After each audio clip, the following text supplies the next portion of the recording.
Welcome, everyone. I'd like to first welcome in the Narragansett Fire Department.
Please rise for the Pledge of Allegiance. I pledge allegiance to the flag of the United States of America and to the republic for which it stands, one nation, under God, indivisible, with liberty and justice for all.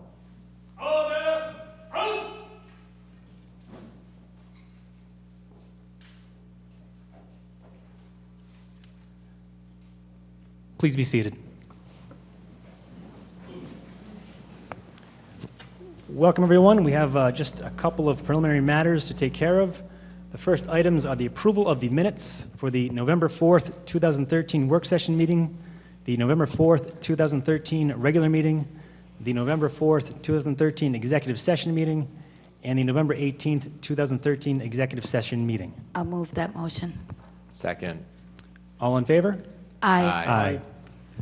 Our first item tonight is the formal swearing in. I'd like to welcome up Fire Captain Scott Partington.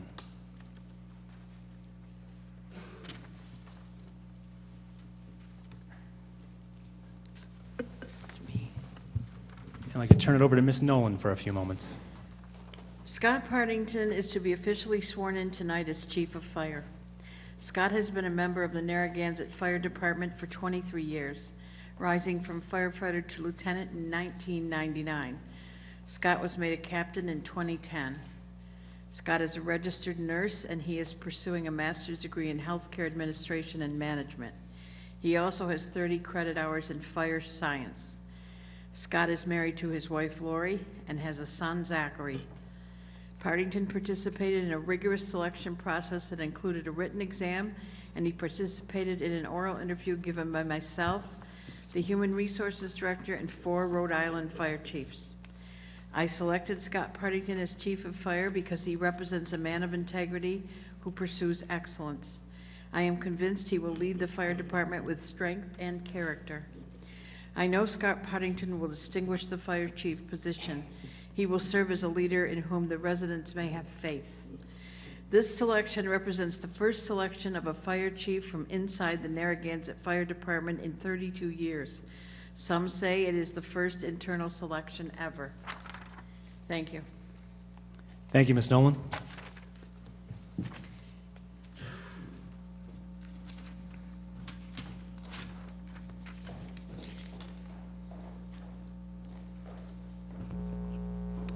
Mr. Partington, please raise your right hand. I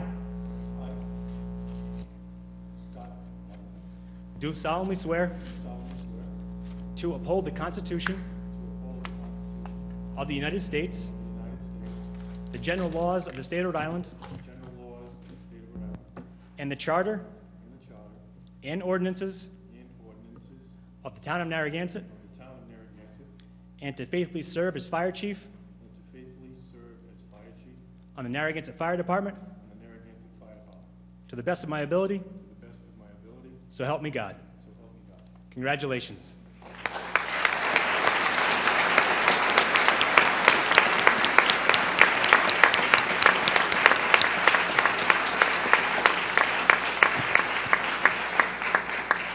Congratulations, Chief. I'd like to welcome your wife, Lori, and your son, Zachary, to the podium, please.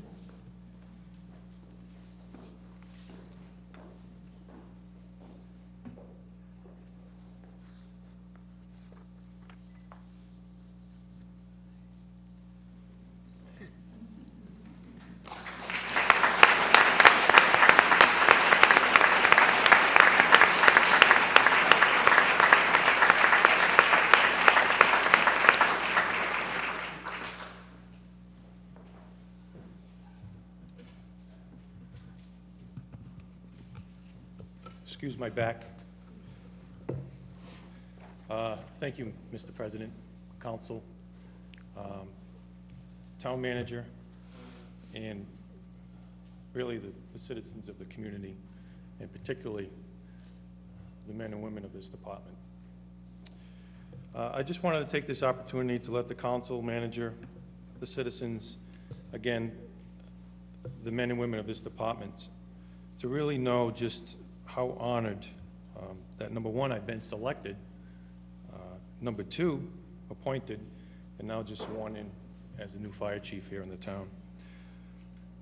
This fire department has a very proud tradition of going back really to the beginning of this town when it was first founded. We're a proud organization. We're a product, really, and you've heard me say this before, of those who have come before us. And some of those are here tonight in the gallery, and I want to thank them for coming tonight. I am truly indebted into their service for everything they've passed on to us. I really do thank them. I want to also mention, after 23 years as a member of this department, I have grown to realize it's really quite an enormous responsibility being the fire chief here in this community, being a fire chief at all. They include not only the health, safety of the community, but you're also including the very people who provide it.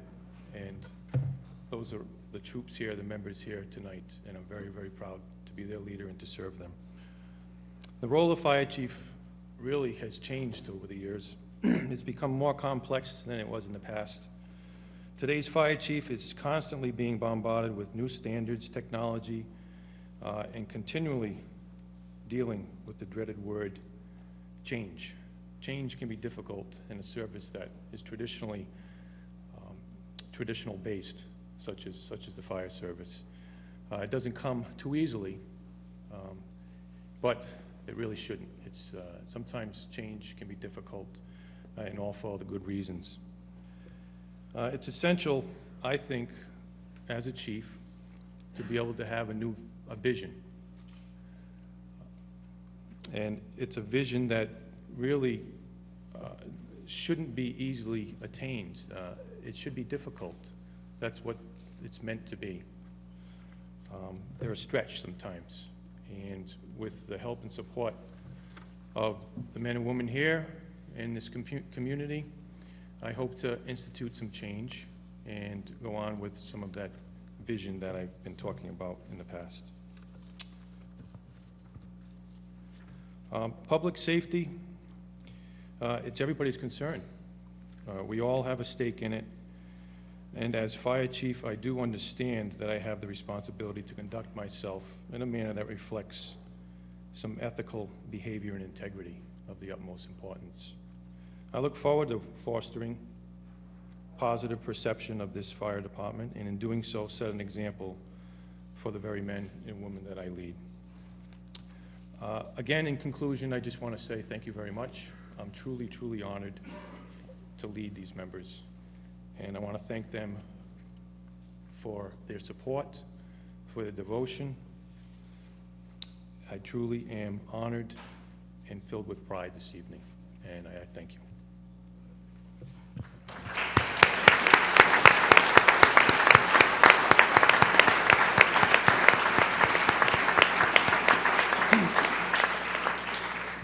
Now I get to do what a lot of fire chiefs love to do, make promotions.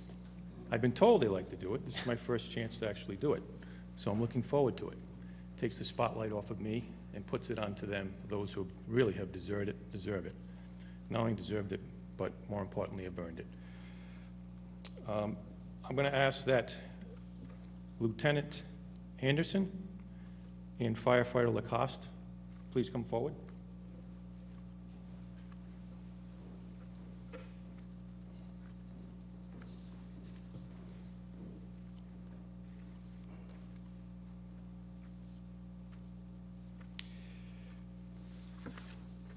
We have here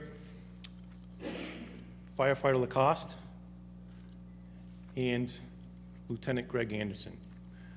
Both have just recently received promotions. In fact, the night after I received my appointment, I went over to the fire station and made another appointment, and that was to appoint both Greg and Lacoste to their promotions, and I was very proud to do so. They're going to, before their wives come up to pin the badge on them, I just wanted to say a few words. What they're going to be pinning on them is a badge that contains rich history, and it's reflected in that badge. Firefighter badges and patches include a lot of information on them, and they're a symbol or a statement of that individual's position, such as lieutenant or captain or fire chief.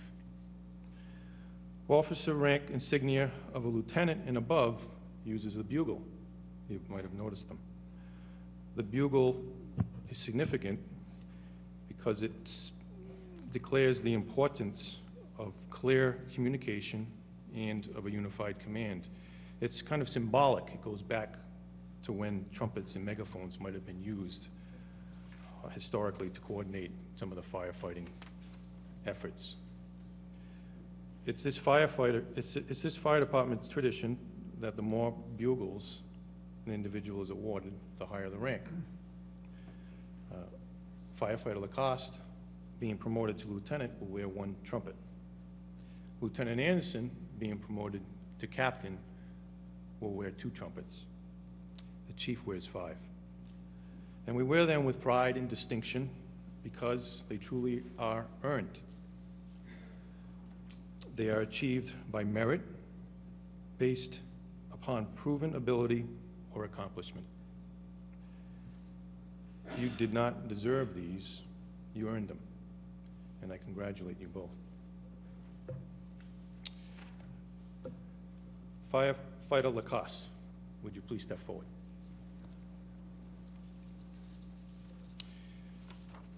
Charlie Lacoste.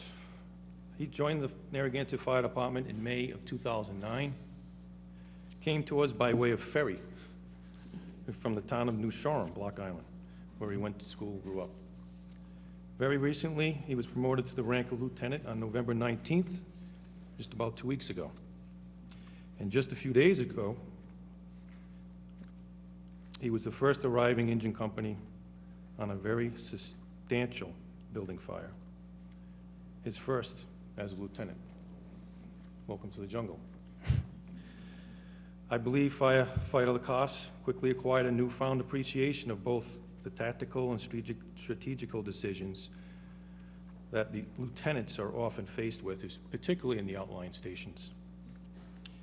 They're often faced or forced to make limited decisions with limited resources available to them.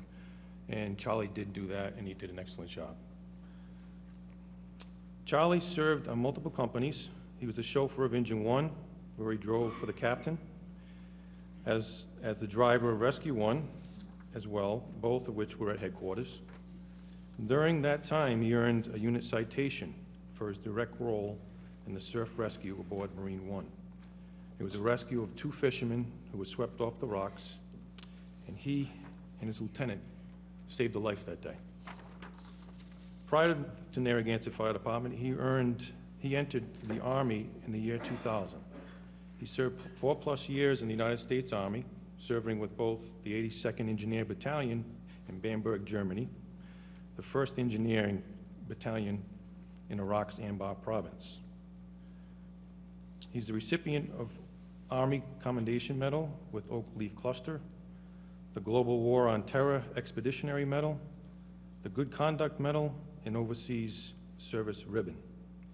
He is a member of the American Legion Civic Organization. Charlie is married to his delightful supporting wife, Brandy.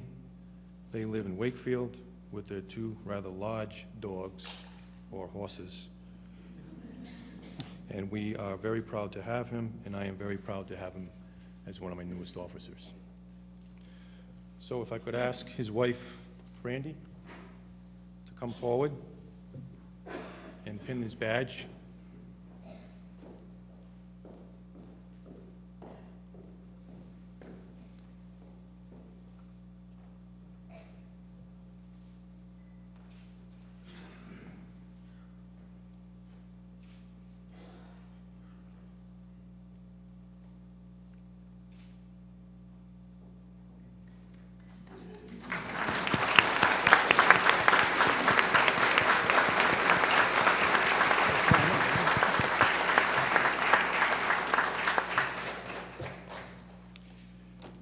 Lieutenant Greg Anderson, please step forward.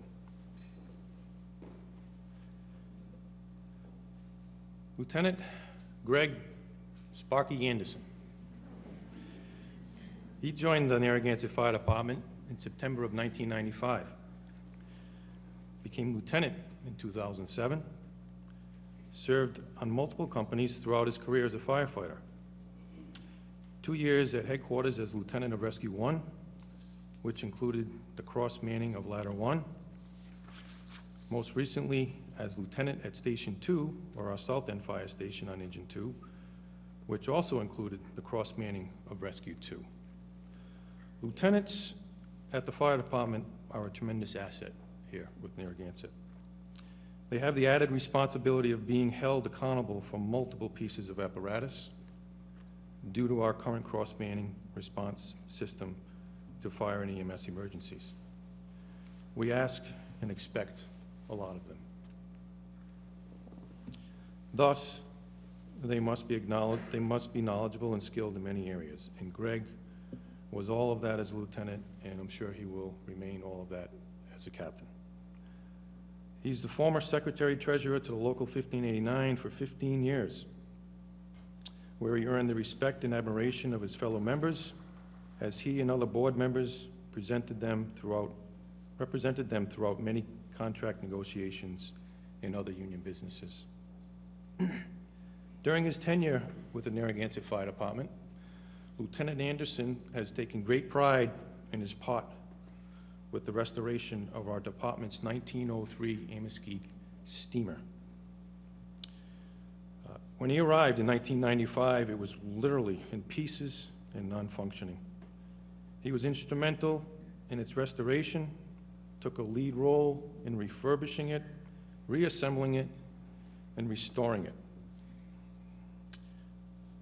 This is a classic steamer, which is very much a part of our heritage, of our town history, and as you can observe, is currently on our fire department patch. Greg did a tremendous job with it, and we're very proud of him for doing that. Greg is married to his delightful and supporting wife, Lori. They have 3 children, Curtis 14, Sydney 12, and Devin 10. Wow, time goes by. They all reside in Richmond. Greg, thank you, welcome, congratulations. I'm going to ask the family, Lori, I believe, is going to come up and pin the badge on Greg.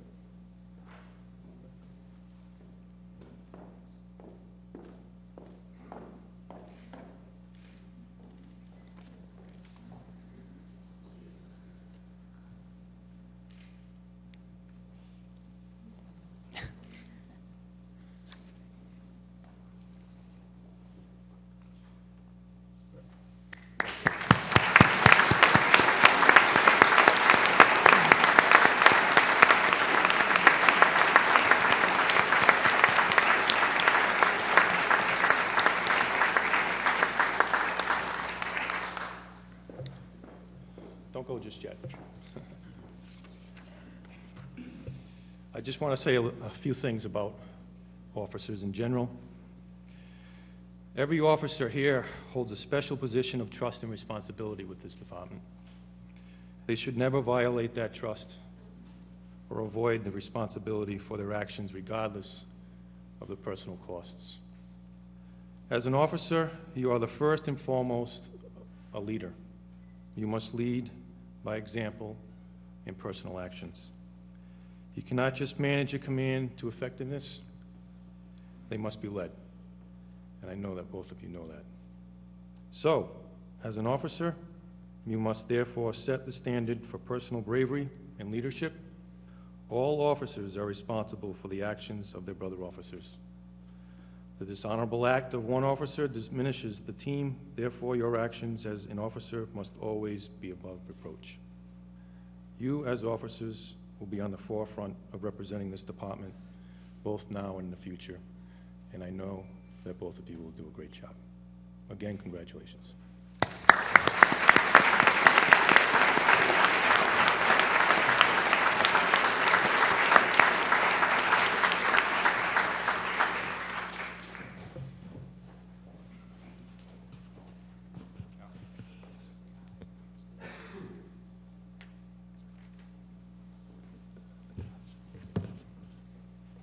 Congratulations, gentlemen. Please raise your right hand. I do solemnly swear to uphold the Constitution of the United States, the general laws of the state of Rhode Island, and the charter and ordinances of the town of Narragansett, and to faithfully serve as fire captain and fire lieutenant on the Narragansett Fire Department to the best of my ability. So help me God. Congratulations.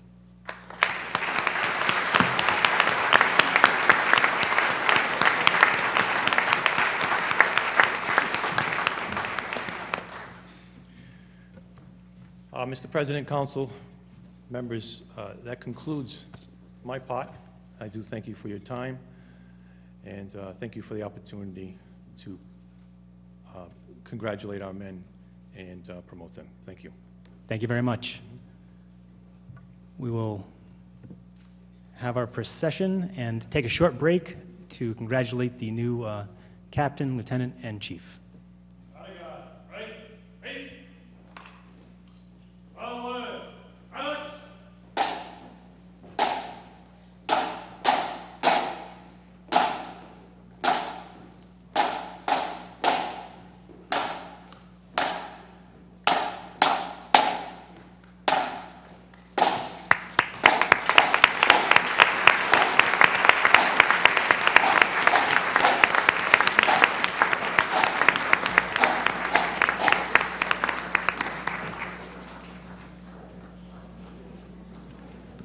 We'll just take a short 5-minute break. Reconvene at 8:05. Thank you. Welcome back, everyone.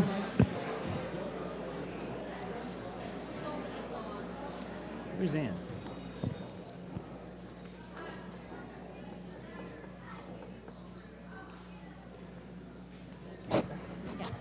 At this point, I'll turn over to Ms. Hagopian for the presentation of the 2013 Knights of the Rockingham Arch Awards. Actually, I'm going to go down to the podium, if you don't mind.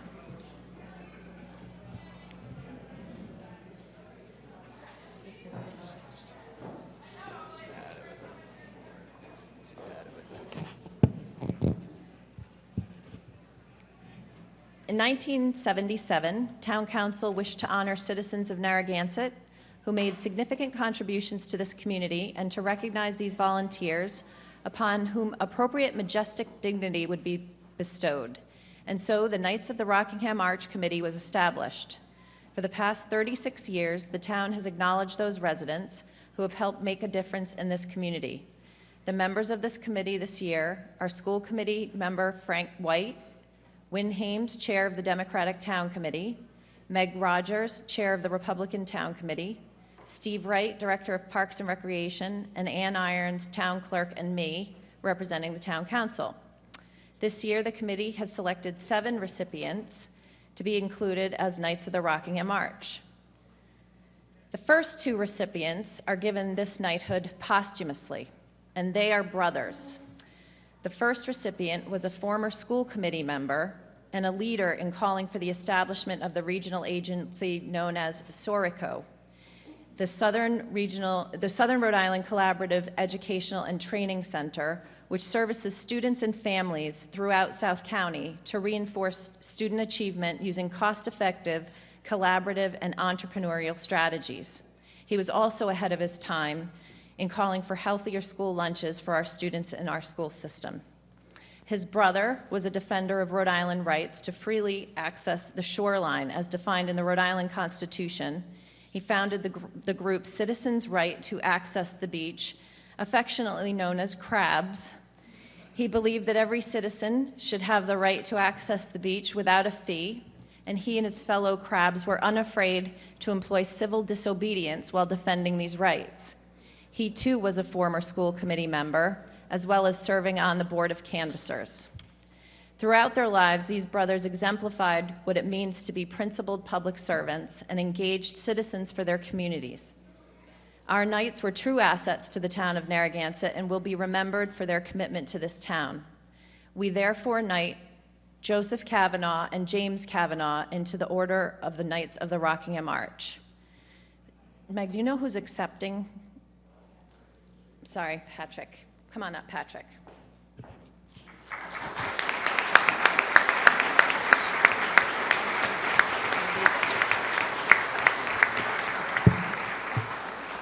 May all people know by the presentation of this certificate that Joseph Kavanaugh and James Kavanaugh have been duly elected at the annual meeting of the Knights of the Rockingham Arch Committee to be recognized as outstanding Narragansett citizen volunteers upon whom appropriate majestic dignity is hereby conferred. Ye Joseph and James Kavanaugh shall forevermore be lifelong members of the Order of the Knights of the Rockingham Arch. Congratulations.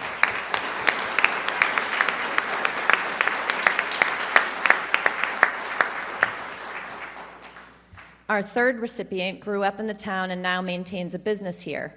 He's served on the Harbor Management Commission, the Charter Review Commission, the Black Point Advisory Committee, the Galilee Advisory Committee, the School Buildings Committee, and the Narragansett URI Coalition, and was elected 3 terms in the Narragansett Town Council, serving 1 term as President Pro Tem.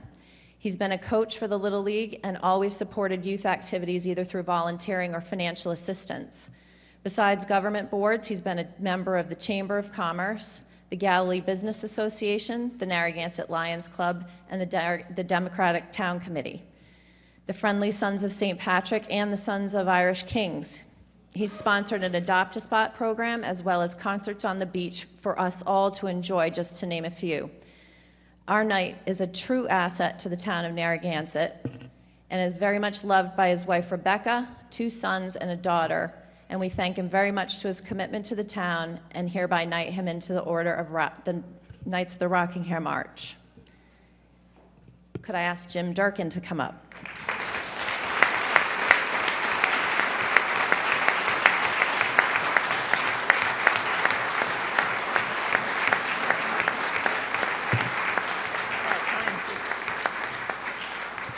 Stay up here. May all people know by the presentation of this certificate that James P. Durkin has been duly elected at the annual meeting of the Knights of the Rockingham Arch Committee to be recognized as an outstanding Narragansett citizen volunteer upon whom appropriate majestic dignity is hereby conferred. Ye James P. Durkin shall forevermore be a lifelong member of the Order of the Knights of the Rockingham Arch. Congratulations.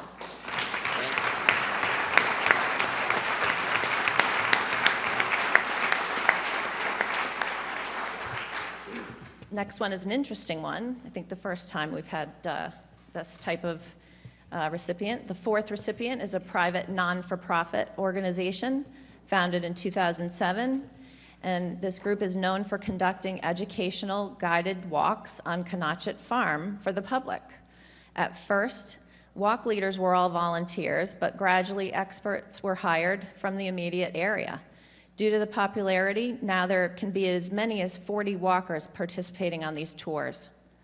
This group has coordinated more than 101 volunteers who have worked in excess of 1,890 hours, removing invasive plants from the shore of Lake Conotchet. In addition to volunteering, this group has taken money from their own pockets to purchase tools, pay for fees at the transfer station, and contribute food and drink for other volunteers totaling in excess of $7,200.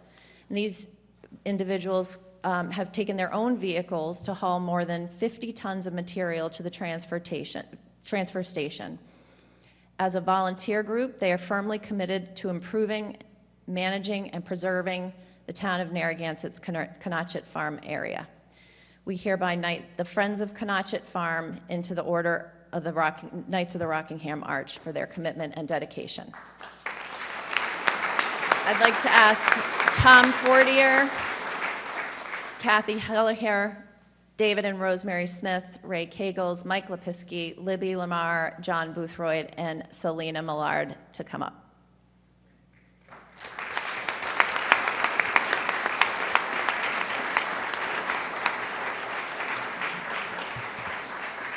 Gather around so we can all...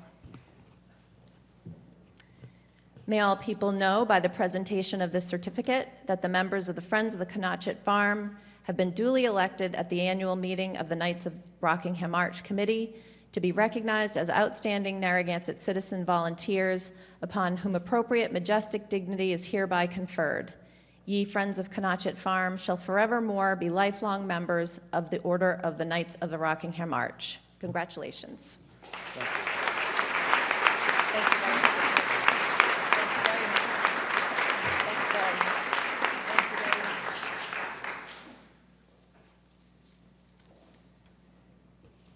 Our fifth recipient has been a resident for 17 years and has been a dedicated school volunteer from the time her children entered into the school system. Her children are now students in the high school and the middle school. She serves on boards benefiting student athletes across several southern Rhode Island communities. She was co-chair of the Narragansett Coalition for Excellence in Education, the committee that worked tirelessly in 2005 and 6 for passage of the $21 million school bond that repaired and upgraded the schools in Narragansett, and now she is currently working on the proposed Narragansett Community Athletic Complex project. She's been on the improvement team for both the elementary and peer schools, the school playground committee, vice president of the Narragansett High School Booster Club, a member of the parent-teacher organization for all 3 schools, co-chair of the PTO auction, and a member of the School District Capital Reserve Committee. In the community, she is also the director of the Southern Rhode Island Youth Hockey Association, director and president of the executive board of the Narragansett Storm Cooperative Hockey Team, and director of the Business Development Company of Rhode Island. Our Knight is an outstanding volunteer to our school system and to the community as a whole, and is loved by her husband Jack and children Henry, Brooke, and Jack, and we knight her into the Order of the Rockingham Arch. Could I ask Sharon McGreen to come up?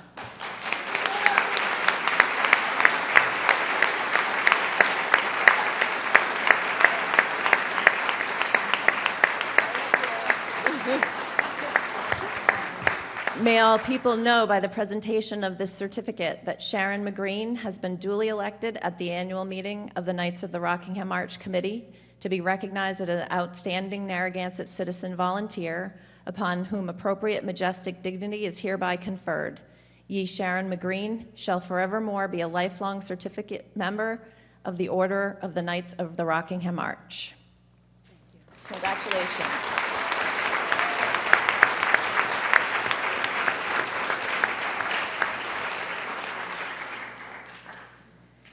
Our sixth recipient has resided in Narragansett for 40 years.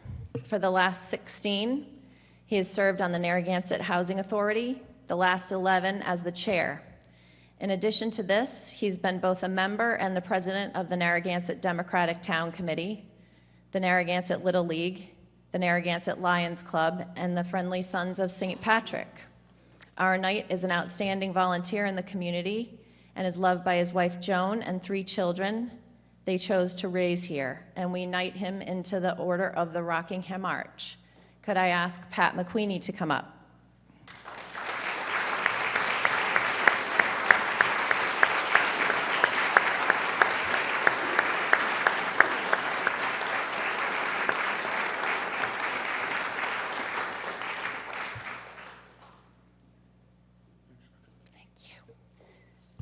May all people know by the presentation of this certificate that Walter Patrick McQueenie has been duly elected at the annual meeting of the Knights of the Rockingham Arch Committee to be recognized as an outstanding Narragansett citizen volunteer from whom appropriate majestic dignity is hereby conferred.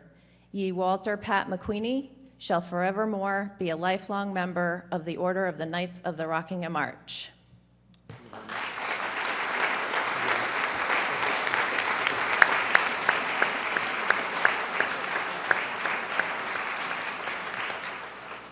Our seventh and final recipient has also resided in the town for over 40 years. He's a retired physician obstetrician and has touched many lives in this professional capacity. He is currently a member of the town's Zoning Board of Review and the Land Conservancy Trust. He was instrumental in the town's purchase of the Middlebridge property, preserving a key gateway and natural resource to the town. He oversaw the remodeling of both Sunset Farm and Kinney Bungalow, which was recently recognized as a historic landmark. During the 1980s, without seeking any recognition, he donated the entire quantity of Vermont marble that was installed during the restoration of the Towers property. Because of his stewardship, Narragansett's beauty and open space will be enhanced and preserved for future generations. Our knight is an outstanding volunteer in the community and is loved by his wife Linda and family, and we knight him into the Order of the Rockingham Arch.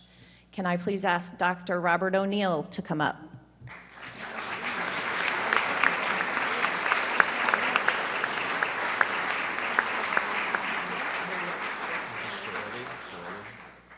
Apparently, Dr. O'Neill is not here. For the record, I will read that may all people know by the presentation of this certificate that Dr. Robert O'Neill has been duly elected at the annual meeting of the Knights of the Rockingham Arch Committee to be recognized as an outstanding Narragansett citizen volunteer upon whom appropriate majestic dignity is hereby conferred.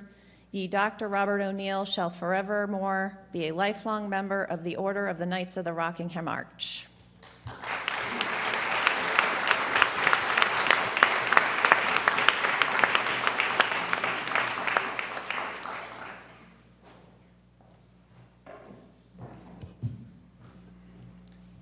Congratulations to all the recipients and to the committee for doing a great job this year. Our next presentation is of the Historic Stewardship Award by Preserve RI. I'd like to welcome up Mr. Mike DeLuca.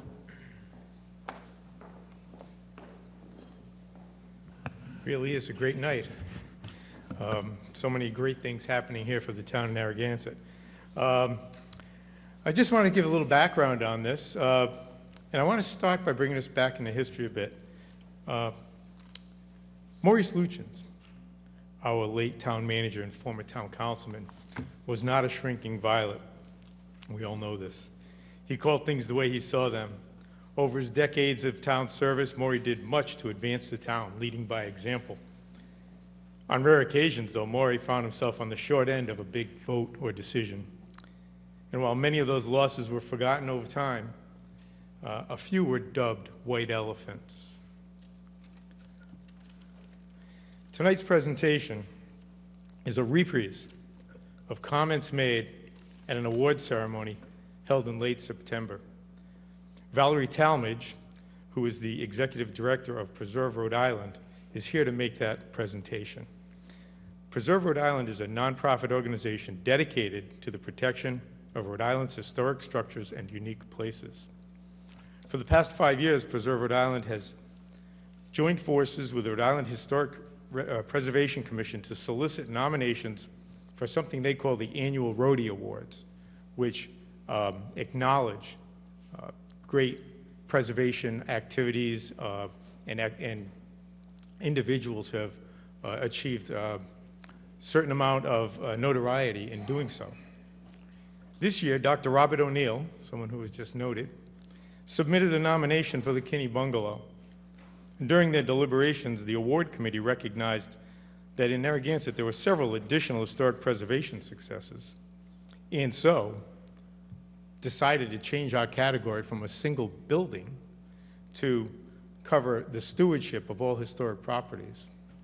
And that stewardship award is something that addresses many activities and properties that have been saved and conducted over time. As you will hear, a few of the town's award-winning acquisitions have suffered the indignity of Mr. Lutyens' dislike and designation as white elephants. However, I believe the recognition, our success, such as this award being bestowed tonight by Preserve Rhode Island, might impress you all and could potentially even change Maury's mind. With that, I would like to introduce Valerie Talmadge, the Executive Director of Preserve Rhode Island.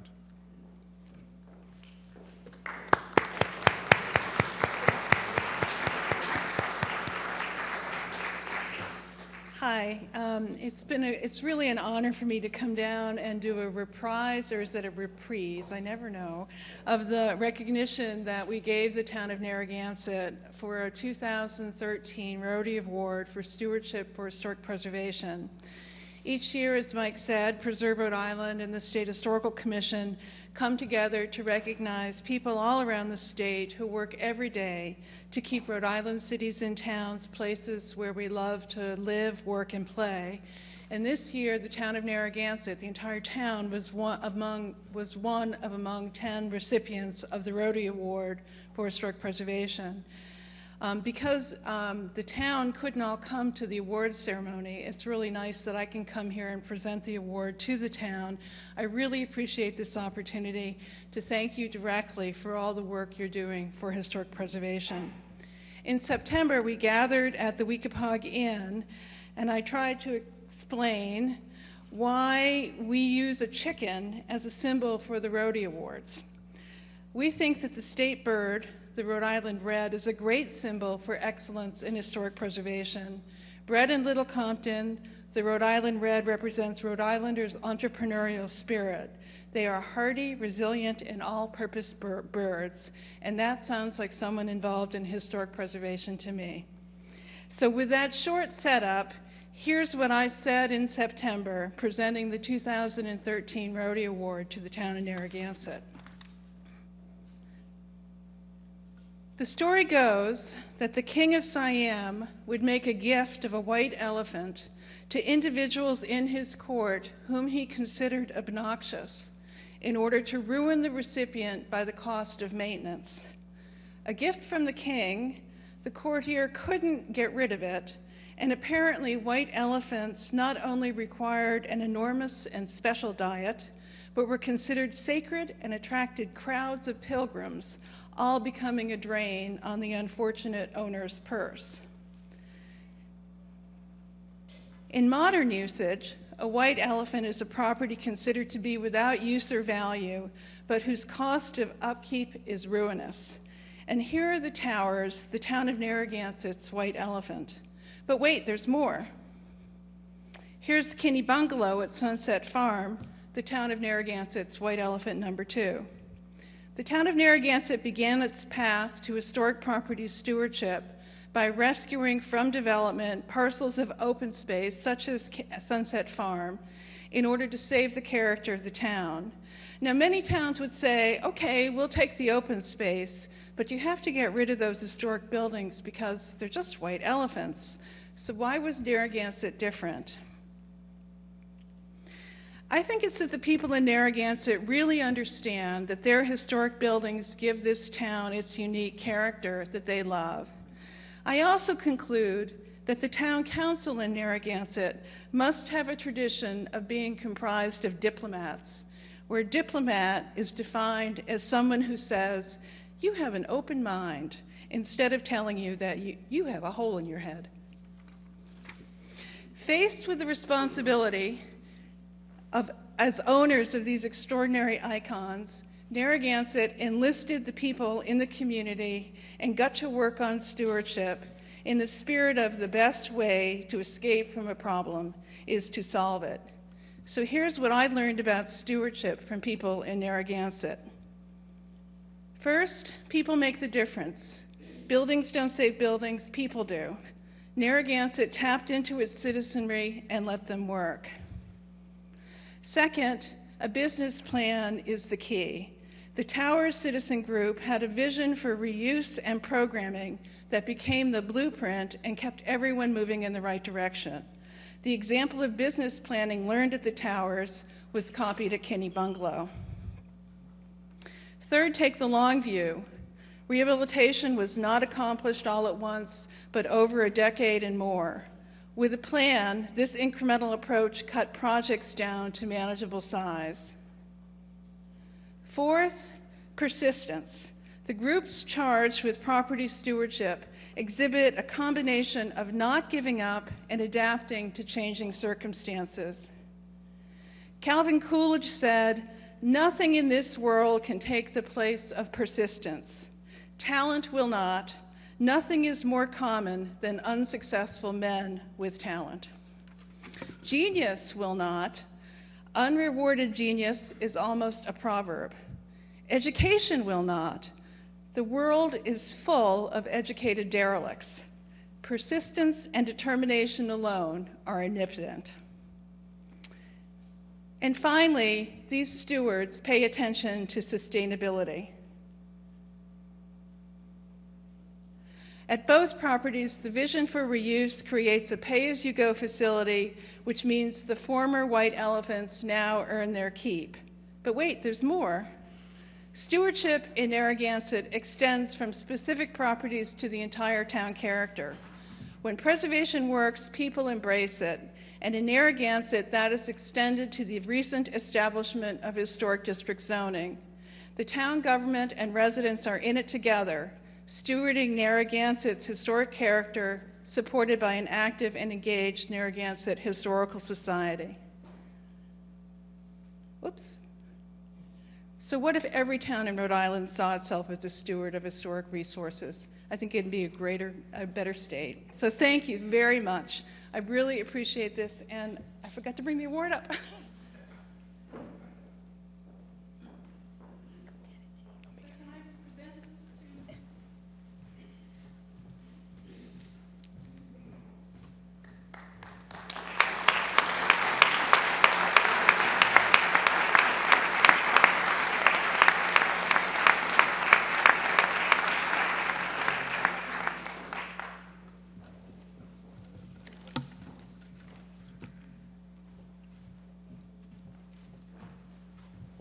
Thank you to Ms. Talmadge and Preserve RI. It's a great award and a great honor.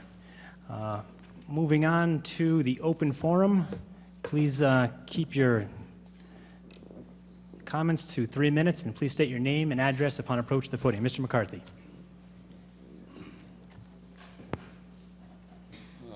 Thank you, Mr. President and members of the Town Council. My name is Jerry McCarthy. I live in Scarborough Hills, 27 Sewell Road in Scarborough Hills. Tonight I just wanted to bring to the attention of the Town Council the fact that the Rhode Island State Properties Committee has scheduled a meeting for this Wednesday at 10 a.m. In Providence.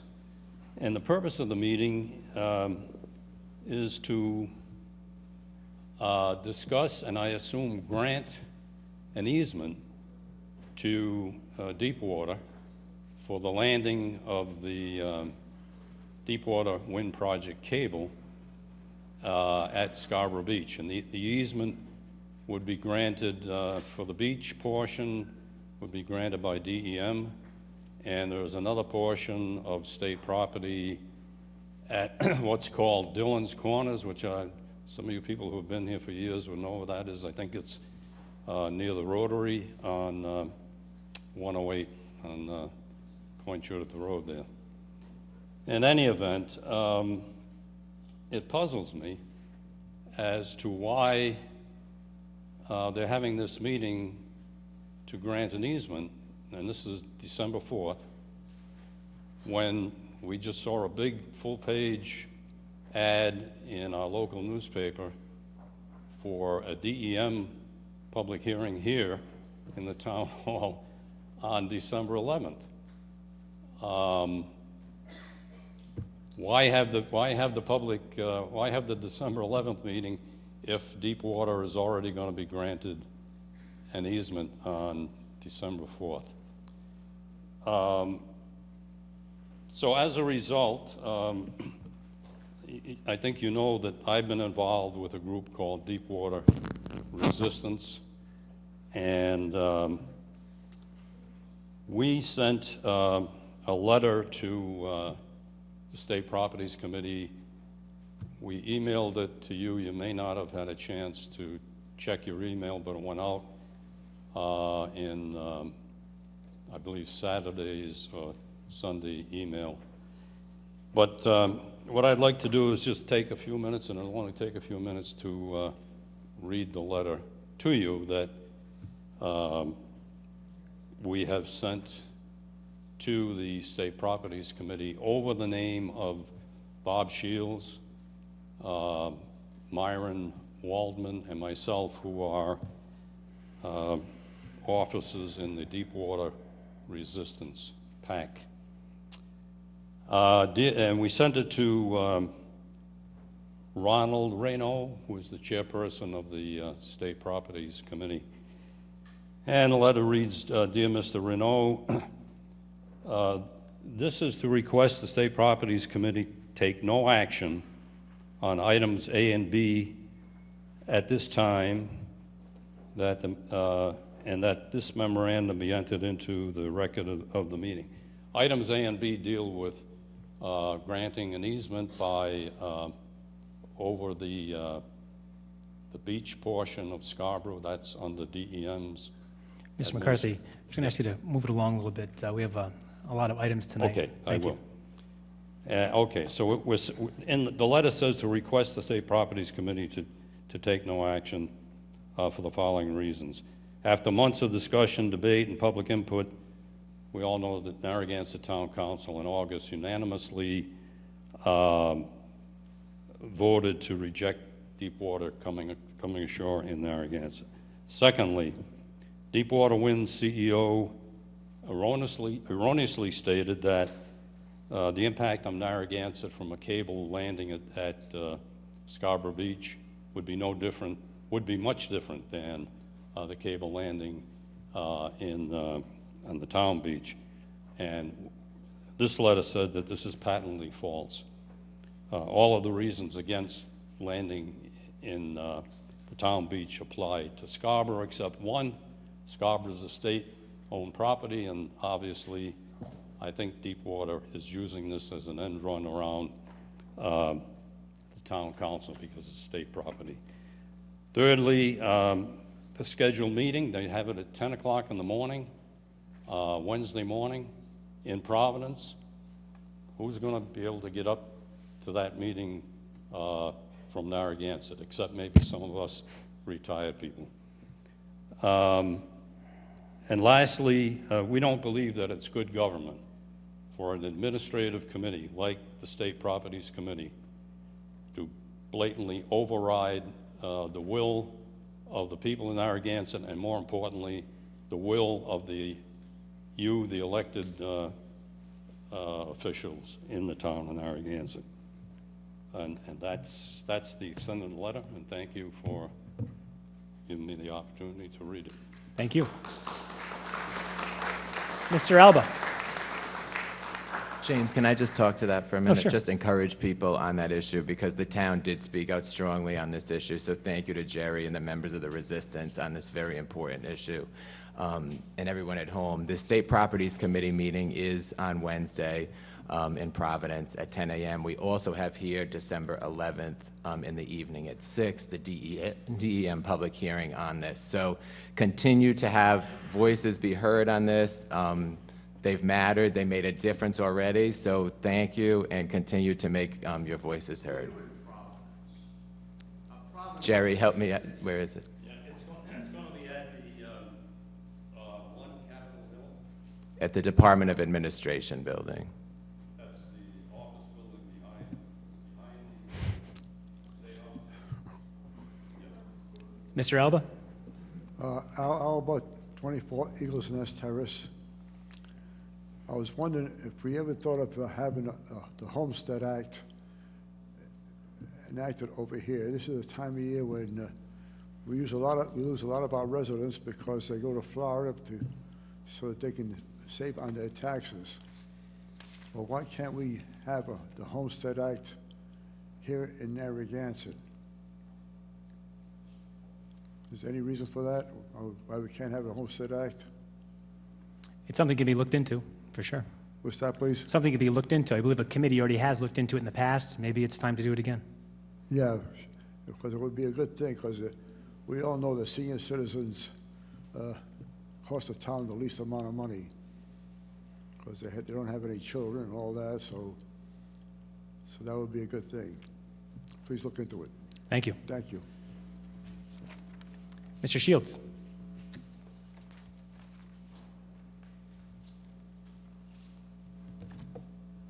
Good evening. Robert Shields, 37 Earls Court.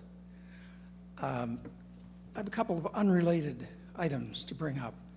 The first, I noticed that there's no mention on the agenda of the library bond issue. I hope this is not an oversight, and I hope that this is not going to be delayed. I think that the town council really needs to consider the needs of library patrons. So I'll leave it at that. My second matter is Deepwater Wind. At the meeting Wednesday, the State Properties Committee is going to approve 2 minor parts of the total project. They're not going to approve the alignment of the cable under Point Judith Road or into South Kingstown. So I don't understand what the rush is on this, and this is one of the points that we are going to raise Wednesday. I would say that I'll just leave it at that for now. If people want to hear what we have to say, I would urge them strongly to attend the meeting on Wednesday at 10 o'clock. Thanks. Thank you. So, Pam, could you just address the library, because we did meet with them? We haven't forgotten or neglected the Library Board of Trustees. We just simply aren't far enough along in the process to put it on to be considered at this point. But we're meeting this week with the individuals that we have to meet with in order to do what the library wants. So it's ongoing and not forgotten.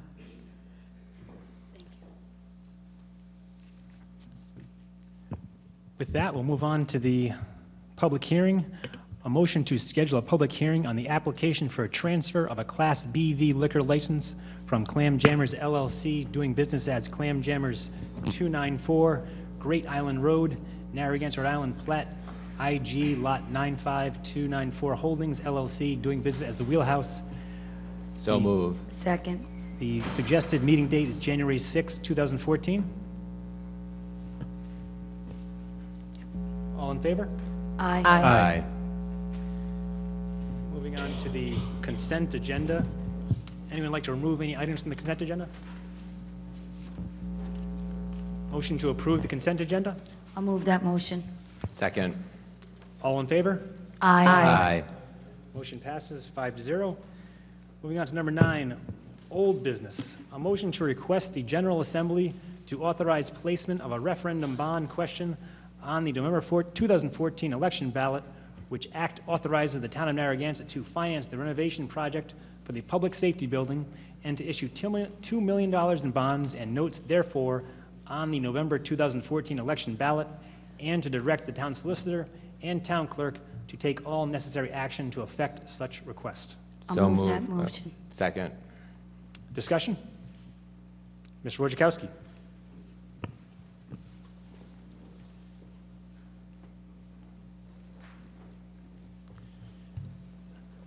While I commend our leaders, the police chief and whatnot, to want to make that a first-class operation over there at our public safety building, but I heard part of it was going, or a significant part of it was going for a jail, and that I really don't want to see a mortgage in the town.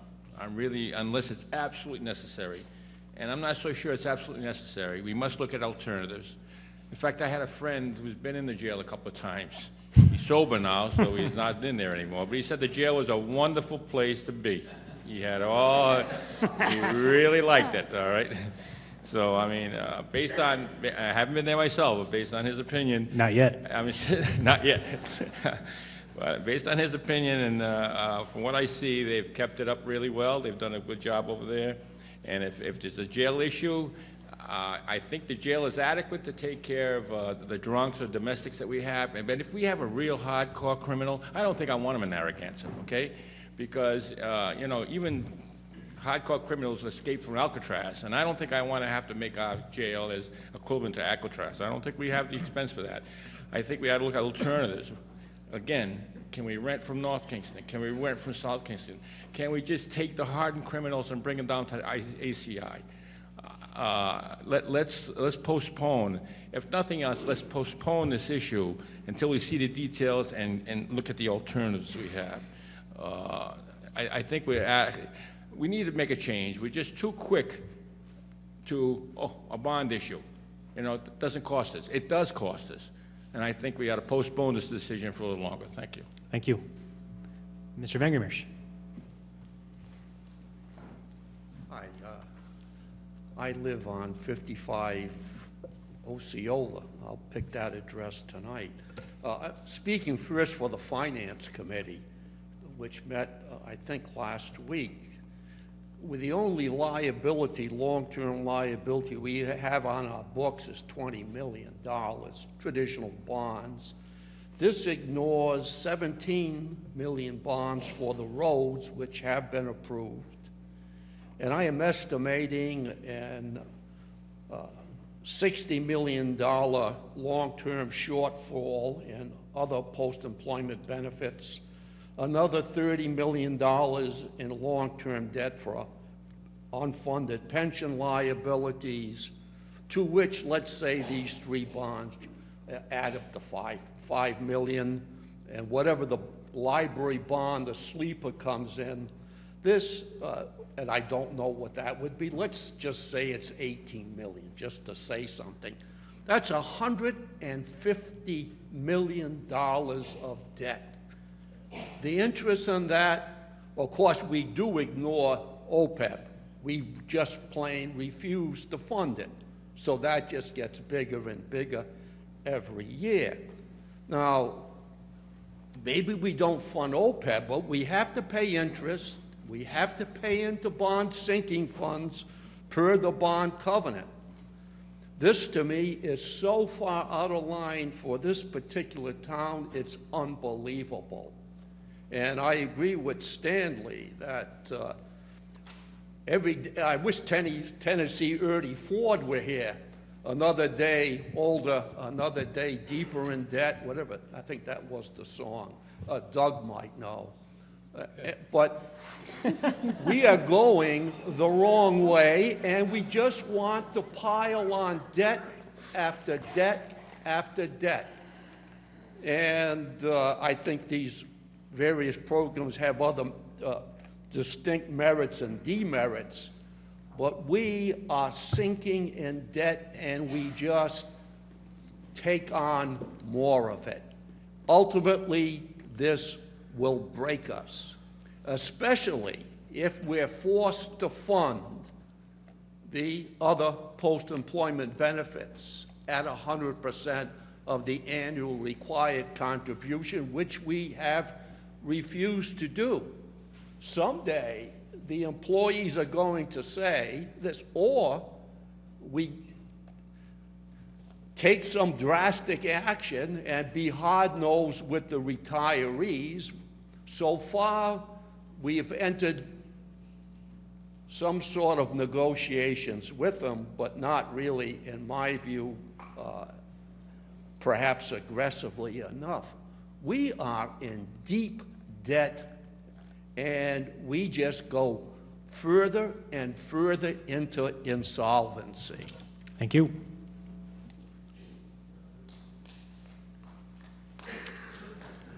Any further discussion? I actually want to just comment. In general, I'm actually going to go on the record, and I'm not going to support any of these. Specifically, I would agree with Richard. Each one of the bond requests in and of themselves has merit, but I can't choose one over the other, specifically for the reasons Richard articulated, because to favor one over the other sort of disadvantages each, one of the other causes. Unemployment in Rhode Island remains the second highest in the country, continues to be. Unless somebody knows something I don't, and I look at this every single day, I do this for a living, it's not getting any better. And interest rates aren't going to move for the next few years. They just aren't. So I don't understand, until we fix OPEB and the pension, which there is no plan to do. We do not have a plan that works. We submitted a plan to the state that doesn't fix it, doesn't fix OPEB, certainly. We're continuing to take on more debt. if you don't have the money in your checking account, you don't write a check. Philosophically, I just can't support it, knowing in the forecast Don submitted to us was very eye-opening, illuminating for me a couple weeks ago. What I did not realize is just simply not taking on one more penny of debt in 2 years, we're already bumping up the tax levy almost to the maximum amount. I don't know how we can even afford it. So no disrespect to anybody supporting any individual thing here. It's not philosophically against the cause here. It's just, I can't see how we can afford it as a town.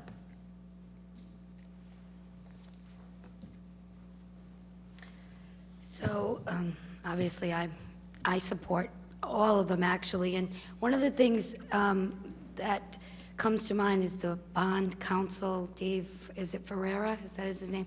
You know, he was the one that met with the council and said we could afford to do some of the projects. But ultimately, tonight, if we vote for these, it's up to the voters at Narragansett to ultimately decide. So, again, assets, keeping public safety in the state that it is, or getting it up to code. I mean, I don't want to talk about each individual one, but I have been to the workshops. I know a lot of people in the public have, and I support them. I think they're added value to the town. I think they're important. I understand the OPEB issues, and we're going to be trying to solve those issues for years to come, but these are immediate things. I think the police department, that was on the original budget. We deferred it. We took it away. I toured it. I spent some time there. I can see where we need to get it up to code, to make sure it's safe for the people in the town. So to me, it's a balance of the money and what we value here in the town, and that's public safety. And I think, you know, for the first one, I absolutely can see that it's a need. So I completely support it. That's how I feel. We discussed the proposal from the police department at the budget sessions last spring. We had a work session in the fall, and also an agenda item a few weeks ago to have more discussion about it. And like Ms. Bonanno said, ultimately it will be up to the voters whether they would want to take on more potential tax implications. So with the arguments Chief Hoxie made regarding the cell in particular and the issues it faces, I think that it's something I can support. When we first were, this was our first kind of dealing with the bonds for an upcoming election, and my initial instinct was, you know, put everything out to the voters, you know, let the voters decide. Then we got the 10-year report that Glenn had mentioned, the 10-year forecast from Mr. Goodrich, which was extremely sobering. It made me kind of rethink our priorities, what we want to do. We want to be fiscally conservative. And I think the voters want us to be gatekeepers for these bonds. So we've been briefed on them in detail. We've been briefed on these in detail. Unfortunately, the library one is not at the place where it needs to be right now, and it's a little bit unfair that they're not in this conversation, but I don't know if people recall, but Susan and I asked for these to be all discussed in the same evening so that you can compare and contrast them, and I think it's important to do that. I think a good point is made that in the budget workshop sessions, the police public safety complex was brought up. It was something we did defer, so it was seen as a priority at that time. We decided to not increase the taxes at that time, but we still think it is a priority. The building needs to be, the windows and the outside need to be upgraded. Also the downstairs portion, I know Stanley alluded to it, but there are ADA compliance issues down there, a lot of narrow entryways that need to be fixed. So I did tour it. So I kind of tried to prioritize these, and I can share that now or as we go through them. That being said, I think some do have more merit than others, and I think in that gatekeeper role, I'm comfortable sharing my thoughts on that with everybody, and reminding everybody and everyone at home that we sometimes treat bond money like it's free money, but it's not, okay? So we do need to be very judicious how we handle this. But that being said, this was on the priority list already, and I'm generally supportive of this first one. If there's no more further discussion, all in favor? Aye. Aye. All opposed? Nay. Nay. Motion passes 3-2. Moving on to number 10, a motion to request the General Assembly to authorize placement of a referendum bond question on the November 4, 2014 election ballot, which act authorized the town of Narragansett to finance the construction of a new athletic complex, including a synthetic turf field, an 8-lane track, lighting, a 1,000-seat spectator facility, and a walking trail, and to issue up to $1.8 million in bonds and notes on the November 2014 election ballot, and to direct the town solicitor and town clerk to take all necessary action to effect such request. I'll move that motion. Second. Discussion? Ms. Sapala?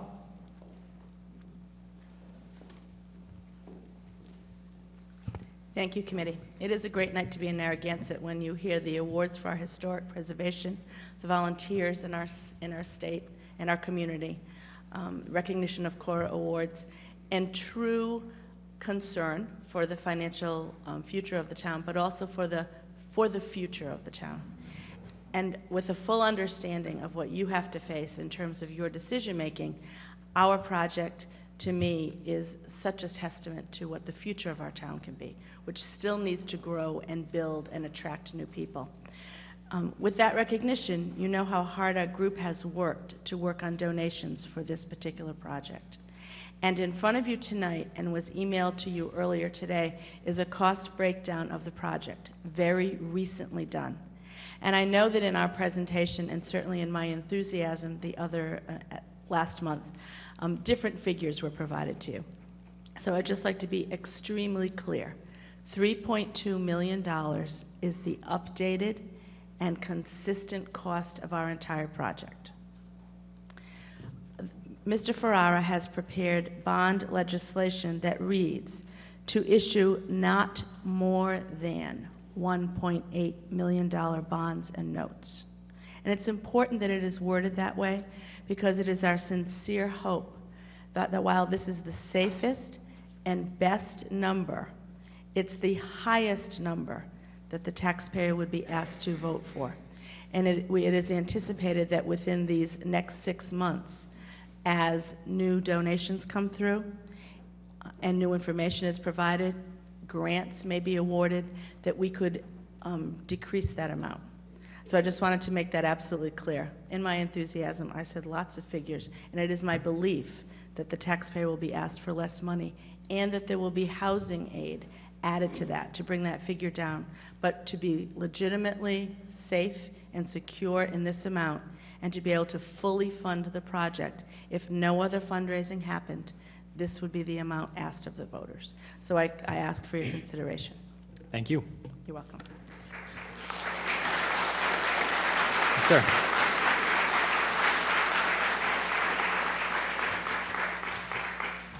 Good evening, honorable members of the Town Council. I'm John Andrews, a senior citizen living at 34 Julia Avenue with 2 grandsons enrolled in the high school, one a junior, the other a freshman. I come before you this evening to advocate for the proposed Narragansett Community Athletic Complex. The many features of this state-of-the-art complex to benefit our youth are obvious, as Kathy has indicated earlier. The synthetic turf with marked-off areas for field event stations, such as the shot put, hammer, discus, and pole vault, all of which I never participated in high school. Secondly, a new running track. And thirdly, stadium lights for night football games. In addition, because of the stadium lighting, entertainment events could be held there for all the community to enjoy. As seniors, we are interested in the fact that the new stadium will be compliant with the American with Disabilities Act. Note well that the current stadium is not in compliance with this act. We understand that some of the current stairways at the new stadium will be replaced with ramps. In passing, just last week, 2 seniors who wished to walk the current track chose to avoid using the stairs running from the parking lot down to the track because of overgrown grass currently growing on the stairs. Thus, they decided to walk down the hill beside the stairs. Unfortunately, they both fell and ended up rolling down the hill. These 2 seniors have not been heard from since. Finally, and more seriously, yet another attraction for health-minded seniors in the Narragansett Community Athletic Complex is the new 8,000-foot community walking trail located around school boundaries, some of which winding through scenic woodland areas. Not only could the seniors use these safe recreational trails themselves, but they as well could walk these trails with their children and grandchildren. Note well that we as seniors are well aware of the overall cost of the project. However, we feel that the benefits received far outnumber the cost of this project. In closing, and as an individual senior, I ask your support for the Narragansett Community Athletic Complex by voting to allow the bond referendum question to be on the November 2014 ballot, allowing the voters to decide whether or not they want to balance the funding for the new community complex in the amount of $1.8 million. Thank you for your kind attention. Thank you. Mr. Vangermish.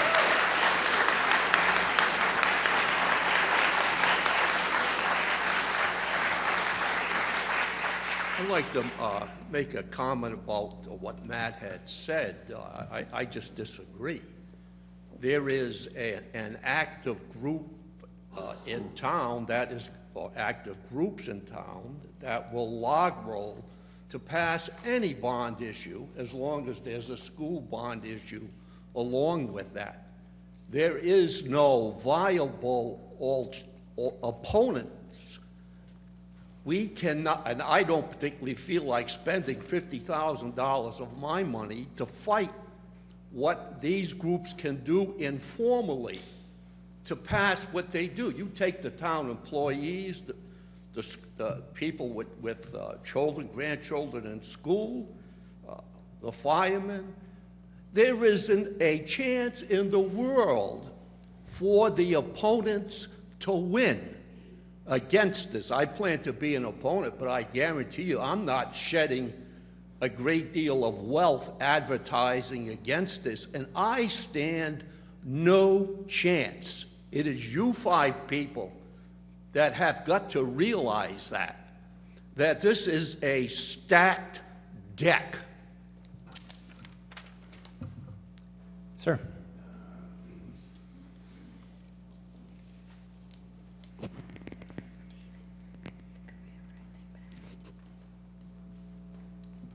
Hi, good evening. I'm David Pereira.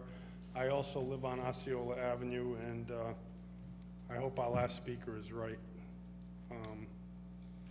It is up to the five of you to determine whether or not it goes on the ballot. And as elected officials, all due respect, I don't think it should be up to five people whether or not this happens. I think it should be up to the taxpayers of Narragansett. If there is a better investment, I don't know what it is.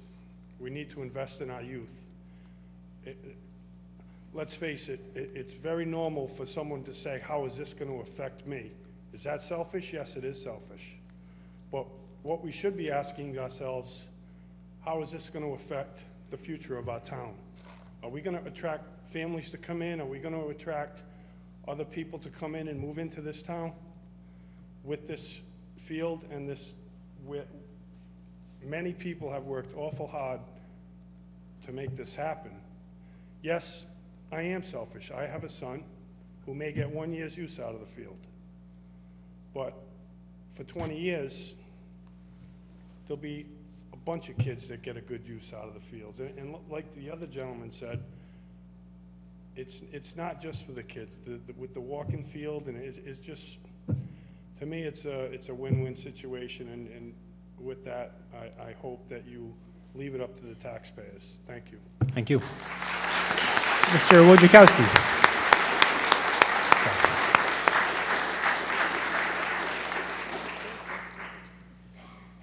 I saw the numbers. Unemployment, 9.2 for Rhode Island, and the worst one, of course, was Nevada at 9.3. Obviously, we're going down the tubes, it seems, slowly, but it seems like eventually it's going to trickle down here. We probably don't experience it right now in Narragansett, but it's going to happen. Already we're losing people in Rhode Island, and we're losing population in Narragansett. We're losing families. This is not the thing to bring families in. Maybe some kind of factory office would help, but this is not going to bring families here. We're in trouble. And because we're in trouble, we got to just look at our spending. And I didn't even talk to the professor ahead of time, but he's looked at some details, and obviously we've got a problem with spending. And that's been a problem with the politicians. They just don't understand spending, and they don't care about spending. They care about getting reelected instead of about being fiscally responsible. Now, we're talking about needs versus wants. What do we really need versus what do we want? Yes, we want the perfect place out there that would fit everybody's wants. And in Narragansett, previously, that's what we had. We get everything we want. It's like a spoiled child. Get everything you want. We got the money. We got rich people here. Get everything you want. No, we have to change that thinking. What do we really need? Now, these old folks, they want to go on a trail. Let them go walk along the ocean. It's really nice over there. They got Canachet Walk over here. You got plenty of places to walk. I'm sorry. I don't want to spend money to build another 8,000-foot walkway when we already have some, so we don't need that. Maybe we can do it in the future. I'm just saying we don't need it now. I'm saying postpone some of these. I'm saying postpone some of these. Only do one of these. Only do one of these. Pick out one of these. So you'll do one a year. The concession stand. Maybe we get the food trucks over there. Rent it out to the food trucks, get some money in, okay? Maybe we need to charge an admission fee as we go to these fields. Anybody that goes there will pay $1 admission fee, and that'll defer some of the costs of the future. We don't have to do it all at once, and that's what I'm saying. We do one at a time. We get some fees generated as we go along. Concession stands and concession stands and trails. Turf. I think there is some major football league, they don't want turf. I'm not so sure yet that turf is the answer. In fact, when I was a kid, we had more fun playing tall grass because as we doggone tackled everybody, we all went down, and the grass was so high we didn't get hurt. It was better off with 8-inch grass than it would be on something hard. So I'm not so sure turf is the answer. We need to look at that more carefully. So I'm saying postpone this decision. Just postpone it 1 year while we think of all these issues. And look at the alternatives. Thank you. Thank you. Ms. Pershey?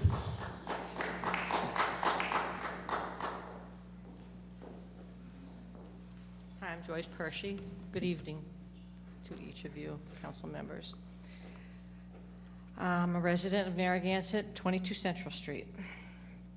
And I'm here to support the request before the Town Council this evening to approve the placement of the referendum bond question regarding the Narragansett Community Athletic Complex on the November 2014 election ballot.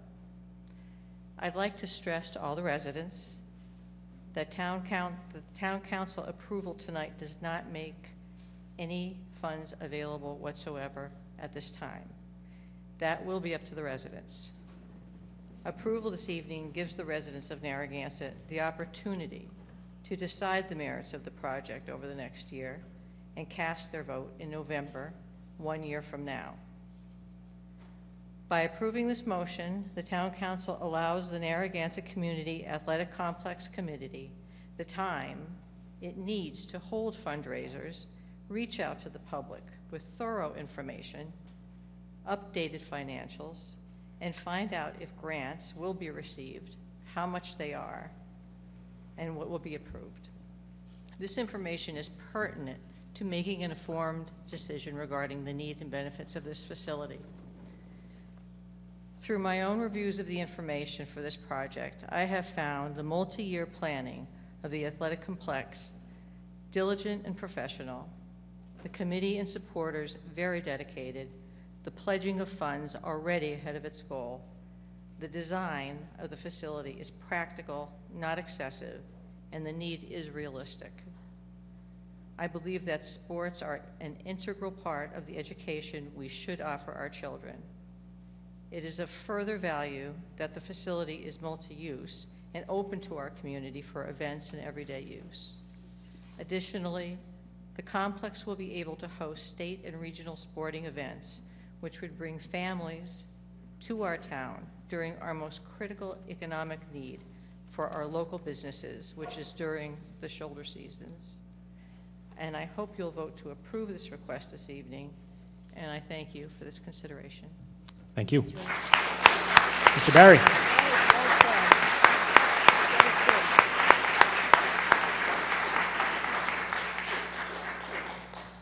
Hi, my name is Dan Barry. I've been a Bonnet Shores resident for 30 years and a South County Summer resident for over 50 years. I've been hired as the fundraising consultant to work on this campaign. I've been helping our volunteers make it happen, and we're led by Jim and Becky Durkin, Jack and Sharon McGreen, Brian and Tammy McNeese. I want to give you some numbers that these 6 leaders have put together to make this town look at this project as a community project. It is not just one sector of our community. It is all over the town.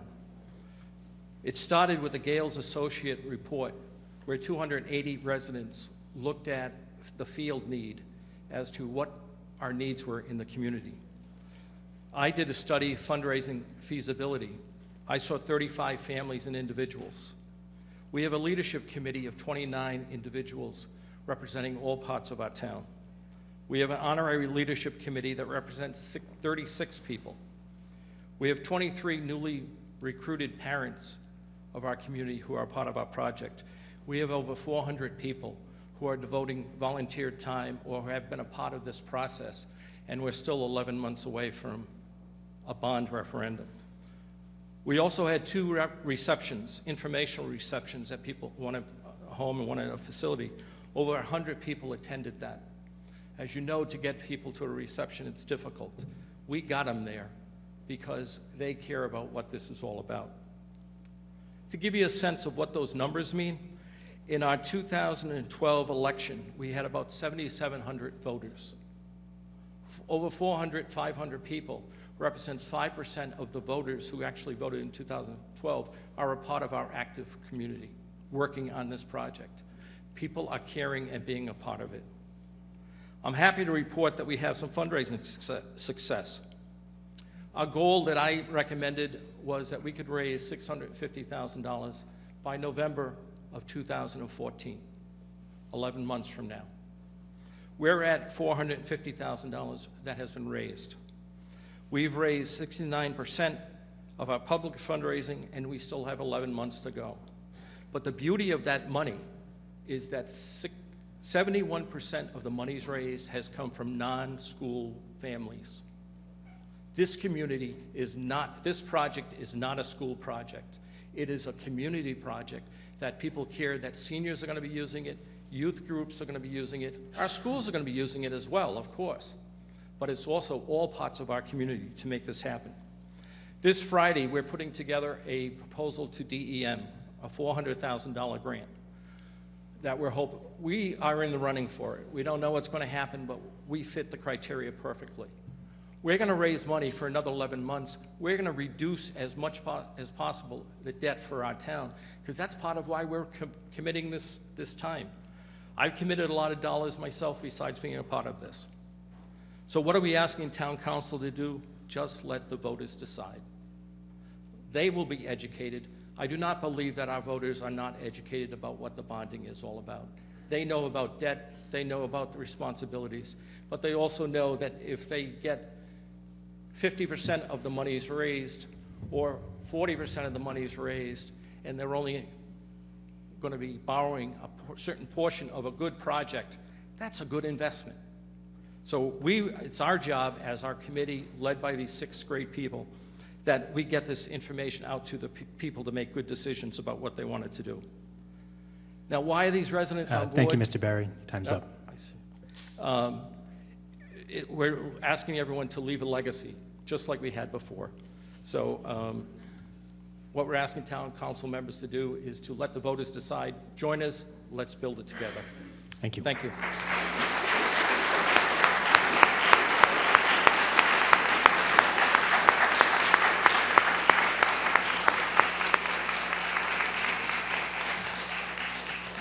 Any further discussion? Oh, yes, Miss.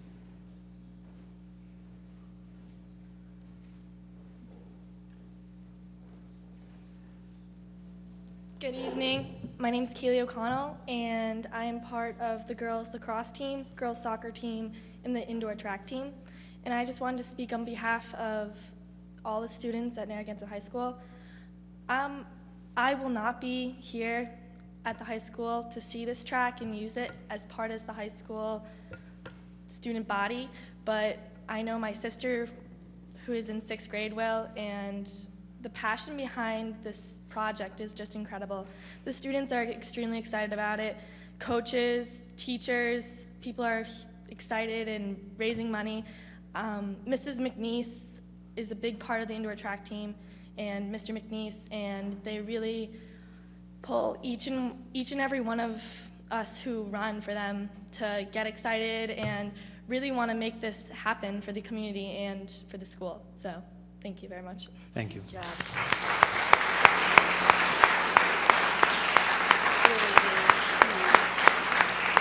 Yes, sir. My name is Patrick Kavanaugh. I live on Winterberry Road in the north end of town. First, I want to thank you guys again for inducting my dad and my Uncle Jimmy into the Arch.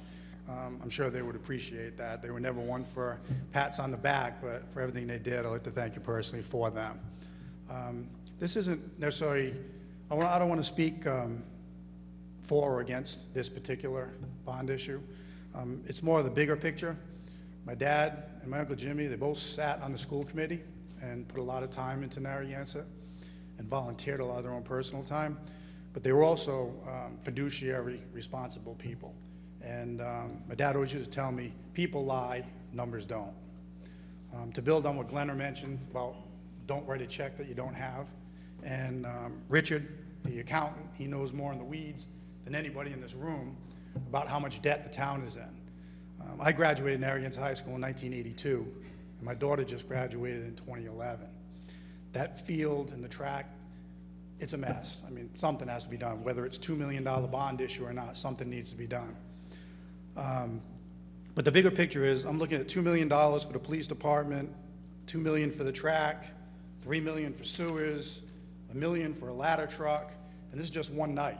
I've been to a lot of these meetings over the years. If you go to usdebtclock.org, and there's a U.S. Treasury website, in the last 4.5 years, the U.S. government has added $7 trillion to the national debt. That we all, eventually, our children, that young lady that just came in here, she's going to be paying for that. And her kids are going to be paying for that. You can click on the state on the usdebtclock.org. Rhode Island is $14.6 billion in debt. Again, that young lady and my daughter and eventually her children one day are going to pay for that. What I'm trying to get at is, I think your number one responsibility as a committee, all the years I've been coming to these committee meetings for 30 years now myself, most of what you guys do are financial issues. It was great that you did the Rockingham thing, you do all those other things, but your number one responsibility while you're elected is to be good, fiduciary responsible people of the taxpayers' money. I know you can't do anything about the 17 trillion, and you can't do anything about the 14.6 billion, but you can do something about 133 million dollars. There's only 15,000 people in Narragansett, give or take. Divide that by $130 million. So yes, I agree with the other gentleman. Narragansett voters are very knowledgeable, but I think when they see this on the ballot, they don't hear that report that you guys got from Mr. Goodrich. They don't see the bigger picture because they forgot last election cycle, they voted for $10 million in bond debt. Now they're going to vote for another $10 million in bond debt. So I just wish there was a better way we could educate the voters. I know you guys get the education, but the average guy in the street doesn't get it. They don't see the debt that our country, our state, and our town is in. So I just hope that all 5 of you, you guys get all the information that the average voter doesn't get. You really got to think about the bigger picture and how much debt we're in. Because that young lady, I really feel bad for her that came up here, and I really feel bad for my daughter and maybe one day my future grandkids. Because everything we vote on today, they have to pay for. Thank you, sir. So, thank you for your time. Mr. Elba.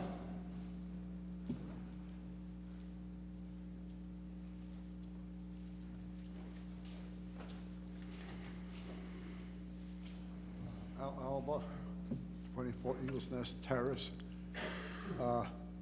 This trail here, should it also be used as a bicycle path? That would make a good tourist attraction because people love to ride bicycles and they usually travel in packs, and it would be safer than being on the highway. Is that to be considered or not? I think that would be a little more expensive than a path, but I'm sure they'll look into it. Okay, thank you. Thank you.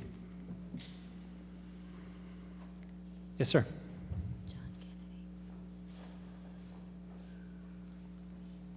It's John Kennedy, 19 Pilgrim Avenue.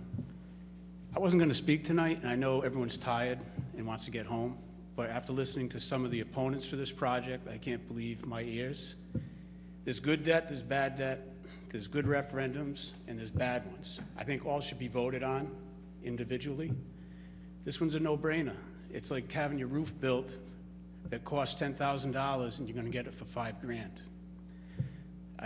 I'm totally for this project. Excuse me. My children will be, my son's in college, so he's gone already from the school programs and the athletic programs, which greatly benefited him. My daughter will be graduated by the time this is built. I am totally for it. It's a community project, as it's been said earlier.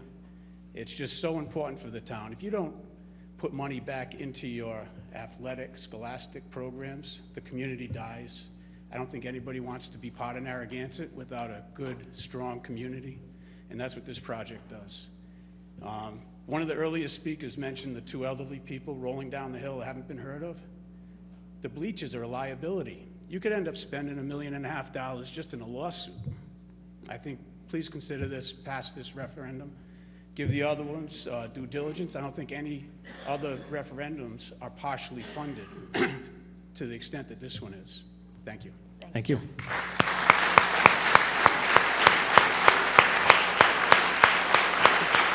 How are we doing?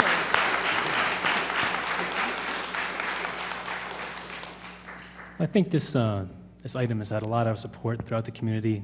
They've raised a lot of money so far. I think a lot more money will be coming in. They have matching funds from a few certain benefactors. And in all likelihood, I think they'll raise more money than they far more expect. So I don't think they'll be using all these funds if it does go up to vote. And I expect if it did go out to vote, it'd pass overwhelmingly. So it has my support. I agree. I just want to compliment all the people that have worked so hard because I've been extremely impressed all throughout the town.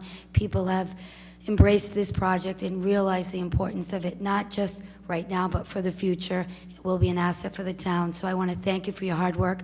And as the president said, I think over time you'll get very close to the number that you were asking. So I think the community supports it, whether they have children in the schools or not. So I commend you all for your hard work and keep it up.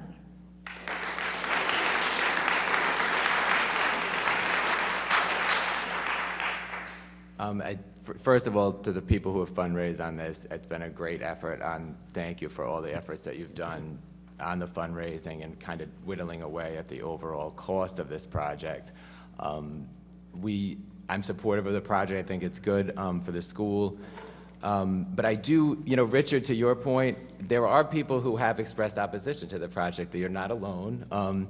And so I have reached out to Kathy and I've reached out to Dan about the dollar amount. And I think we have a duty in a budgetary aspect when we're dealing with a budget to realistically budget the amount. And when we were briefed on this, we were told it would probably be between 1 to 1.5 million would be the dollar amount. The goal was $650,000 in fundraising. You're at $450 now. So there's about $200,000 more to the goal there. There's a grant. Again, grants you can't anticipate either way, but it's $400,000. So I think we have a duty to budget it a little more realistically because we don't want to look like we're just putting out a blank check of 1.8. So that was my sentiment. I don't know what the sentiment of the rest of the council is on that. I just don't want it to look, I think 1.8 is high based on all that we've seen, all that we've been briefed on. And I thank everybody for the fundraising efforts because that is what makes the community. And I know a lot of people appreciate that. So that's my sentiment. I don't know what my colleagues feel about that. I think Glenn already spoke. I think so. I think Glenn has said how she felt. With that, all in favor? Aye. Aye. Aye. All opposed? Nay. Motion carries 4-1. I was going to say something about modifying it, but we don't know what's going to be. No, I think it's good. I think it's good.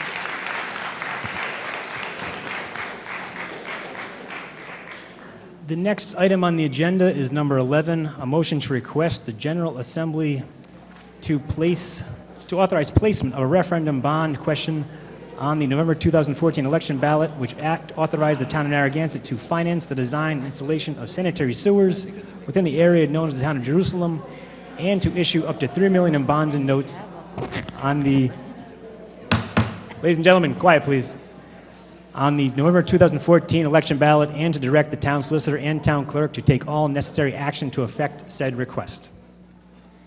I'll move that motion.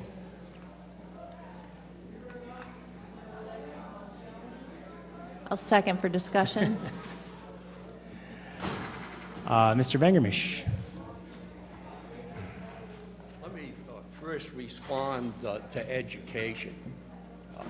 I happen to know something about education.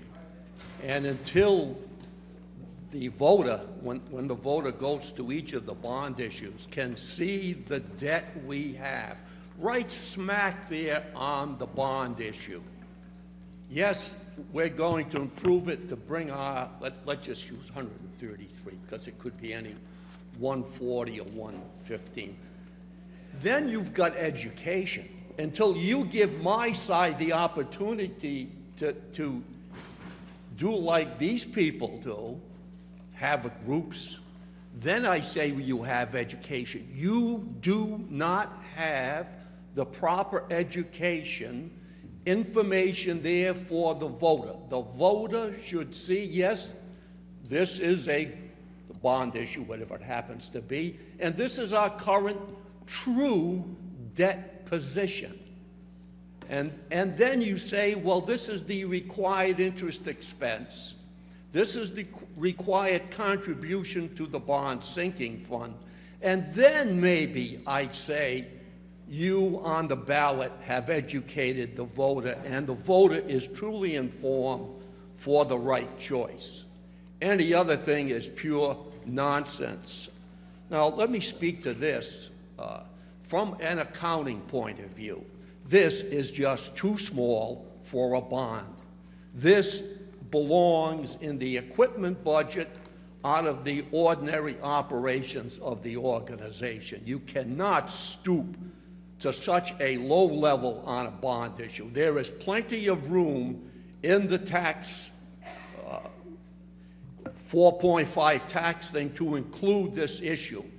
Anytime you have something this small, you cannot run it through the bond issue. This is an equipment expenditure, period, and should not be on the bond issue. Actually, my question was more related to, I thought the consideration was a lease option here. We're on the sewers. Sewers, sorry. Oh, sorry. Sorry, I didn't. Okay. It was hard to hear. I should have waited. I apologize. Well, how about that 0.95? That's number 12. That's next. I thought. Well, I number 11, actually isn't it? looking at, I can't go back a page on He mine. read My sewers, network though. is- And he read sewers, right? See- James read sewers. Do you see my? No, it's all right. It's all right. There's a different one?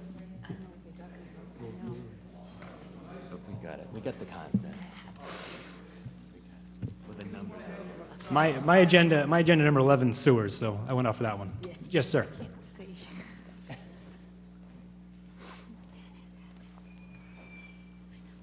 I was wondering what I was going to be talking about for a minute there. Thank you, Mr. President. My name is Bill Lyons. I live at 1128 Succotash Road in Jerusalem. And I want to thank the counselors for their help in the past and getting a survey out. We checked all the voters and unanimously decided that sewer is the right way to go. And this is the final step, and we would hope, especially seeing there's no tax dollars involved, that you would endorse putting this on the ballot for the bonding. Thank you very much. Thank you. Mr. Wojciechowski.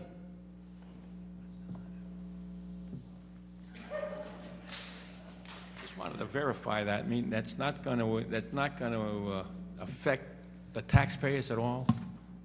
This bond issue will have nothing to do with the taxpayer? Will it, is that what you're saying? This is officially a betterment, and it will not influence, it will not be paid for by the taxpayer. It'll be paid for by the people who use the system. Only those who use the system will pay for it. Likes that. That sounds like the right thing to do, huh? We knew you'd like that. Yes, ma'am.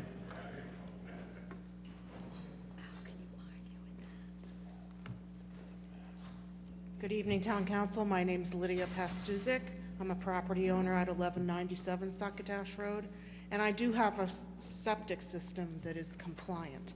However, a lot of people in our neighborhood do not have compliant systems, and they're under the gun to improve those systems, so time is of the essence here, and again, there will be costs, but the idea here is to proceed with design and feasibility and possibly some development restrictions. It's a whole package, so I would urge you to put this on the ballot. Thank you. Thank you. Yes, Mr. Kavanaugh. Quick question. I remember when they put sewers. You can just come to the mic so we can all hear. Sorry. Thank you. I remember when they put sewers in Pettisquamscot about 10 years ago. Did the town, you probably, I'm sure you did, but check for any Clean Water Act grant money or any federal money to offset the initial cost when you guys went into that, set that figure? Because we had gotten some at that time, and I know South Kingston, when they did Middlebridge Road, they had gotten a good piece of Clean Water Act grant money from the federal government to do Middlebridge Road. Through you, Mr. Chairman, Mr. Cesarine is here. And Jeff, did we do all of our due diligence?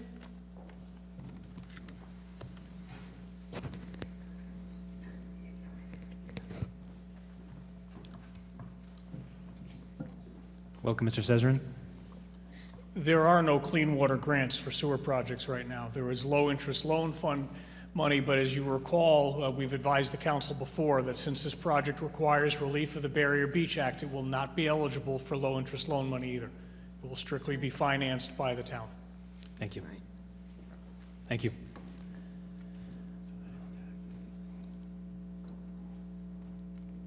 Any further discussion? This project, this has a lot of complexity to it, and I don't think it was unanimously supported by Jerusalem. I think the last read we had was 76 surveys in favor and 38 against it. Isn't that correct? Right, so it wasn't unanimous, and usually when we get a sewer request, it is a lot closer to unanimous, I'm sorry, in most communities that have come forward, at least so far that I've seen. It seems like the community is somewhat divided on this. There's also a lot of regulatory issues associated with this, and we've been briefed on that, and I have concerns about CRMC having its hand in Jerusalem and really having a hand in development over there. And I don't know, and some people haven't sent their surveys back. And I think when we talk about the education campaign, that is a danger. I think that's a danger that gives up some local autonomy when you have that kind of regulatory agency from the state able to come in with development requirements that have not, we don't have the full story on that. So there are a lot of variables with this one. The school bond, you know, I would have liked to have seen it lower, but they had, it is clear, they, you know, it's itemized what the situation is. You know, we know what was going on at the public safety complex. There's a lot of variables between, you know, what the regulatory framework is going to be here and the restrictions on development in the future in Jerusalem, and I have concerns about this bond item at this point. And when we vote for these as a council, Yes, originally I wanted, send everything out, but then we could send everything to the taxpayers and we'd do it by referendum. It does look like it's our blessing on it. It looks like the council has blessed it, right? So, and so that's where my vote will go. And I think I've been pretty consistent up here talking about concerns about CRMC, tinkering with some of our zoning ordinances. Mike and I went back and forth on that, if you recall. Obviously we have, the whole Deepwater fiasco, which is the, outside, not a state organization, but the state is obviously very interested in the project. And so I just think we need to be judicious about our local autonomy. Also, this is our biggest ticket item too. So just to clarify, because Jeff said it was paid by the town, but you said an embedment, so the people that use it are going to pay for it, correct? So the same, okay. I just want to make sure I understood that. And it was 70-30 about the, okay. Embedment, yeah. I mean, for me, I support, obviously, sewers. I think in this day and age, the septic, I grew up on a septic, but I think using sewers is certainly environmentally better. And I think if the people, a large percentage of the people want it, and they're going to pay for it, and it's still going to go out to the public. I know we have some unresolved issues there with many, but ultimately, I mean, I think sewers are a good thing, and if people want it and going to pay for it, I'm fine with that. Ms. Rogers. I have a question about what I'm reading. It says, this bond will authorize the town of Narragansett to finance the design and installation of sanitary sewers. There must be some work that needs to be performed up front of installation of these sewers, right? So how much money will the town have to front to prepare for this project? Does anyone put a cost on that, please? I'm going to have to defer, Mr. Chairman, to our town engineer. Mr. Cesarine, can you answer that question? How much is going to have to be put up front for design, dollar-wise?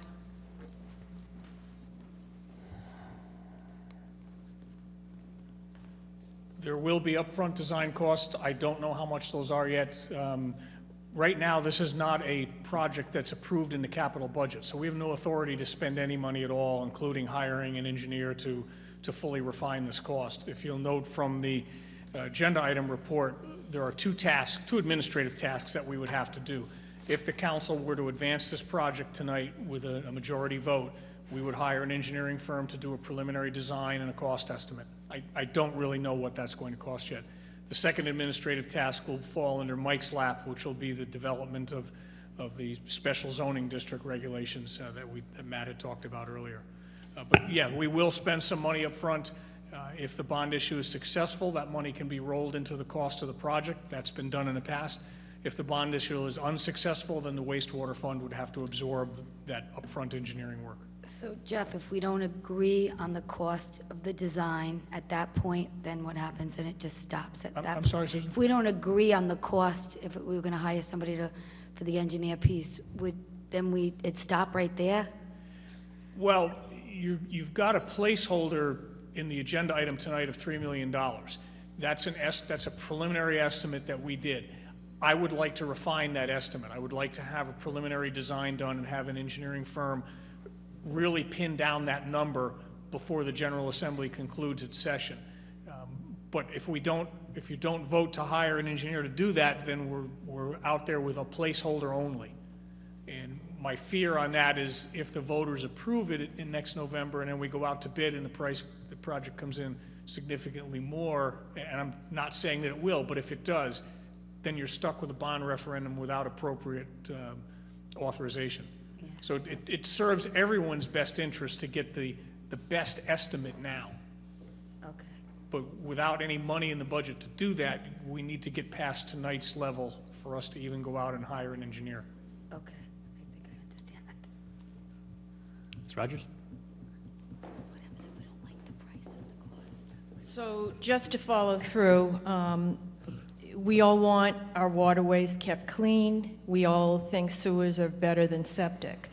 But if you look at the numbers tonight, you're poised to accrue $7.75 million of debt in this town. And I know I've had my disagreements with Councilor Hagopian, but I really want to applaud your courage tonight, because it's very difficult to do the politically unpopular thing and to do the politically expedient thing. So you really have my admiration and respect for looking out for the taxpayer of Narragansett, and I applaud you for that. As to this particular bond item, I think there's too many unknowns. Just what Jeff talked about leaves me very uneasy. And this bond, 3.0, is the highest ticket item here. And there's just too many questions. We don't know what the study will cost. I would really respectfully ask you to defer this until we get more information. I'm also very worried, and I know this is a sidebar, but it is relevant to all of this debt, is that the library's in bad shape. And I know they went into executive session with you people, which always gives me great pause because I don't know what goes on in executive sessions. But out of respect for what a library means in this community, and I think it means a great deal, the whole concept of a library is changing, how it works, what it does, how it's used, all of those things.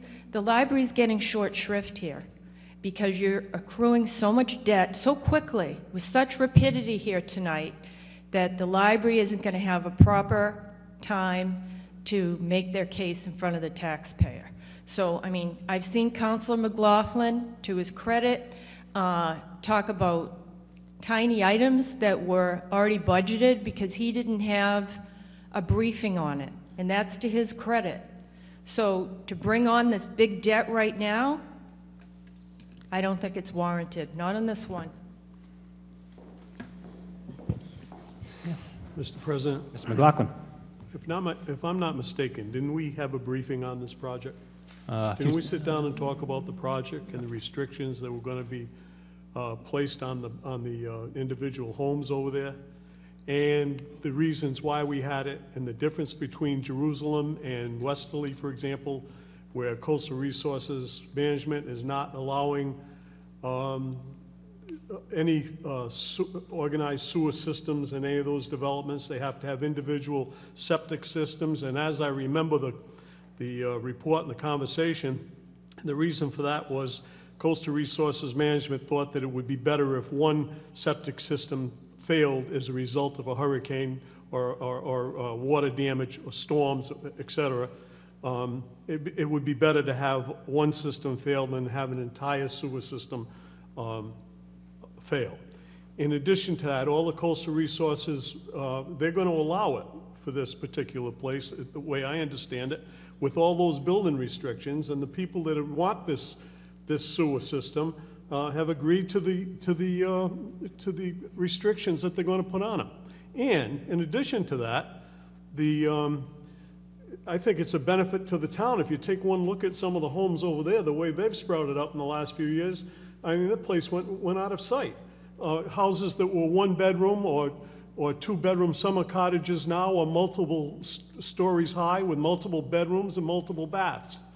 These are the things we had to look at, and that was a testimony that was in there. So we've heard all this before, and I don't see any purpose in delaying it. If you're going to do it, I don't see any advantage to delaying it, because those costs, those engineering costs, are going to be there even if we delay it. It doesn't matter. You can't go forward unless you do those things. So I thought we vented this very well as a group, and I had a full understanding as to why we needed it. And maybe, I don't know if you people forgot about it or what, I don't know. But Doug, there were a lot of variables there, but Jeff just talked about the variables associated with it. There were a lot of variables during the briefing. That was the source of the concern. What variables? Well, we don't know. We don't know how much of a heavy hand CRMC is going to have with the building restrictions. We don't even have a dollar figure for the original engineering. Jeff can come up. I know we don't have bring that because forward. we never looked at that, but as far as the building restrictions, I thought it was very clear as to what you could do with it. You couldn't expand. If you have one bedroom now, that's what you have to have. You're not going to be able to build up 3 stories and put 2 bathrooms and 3 or 4 more bedrooms in there. That's my understanding. That was my understanding of that conversation. And not only that, I don't see where, because that's in a floodplain or whatever they call that, a storm area, I don't see where we have any influence over coastal resources management anyway. They control that anyway.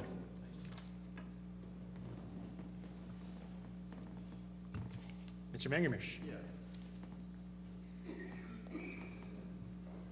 Are we on the fire truck now? Oh, I'm sorry.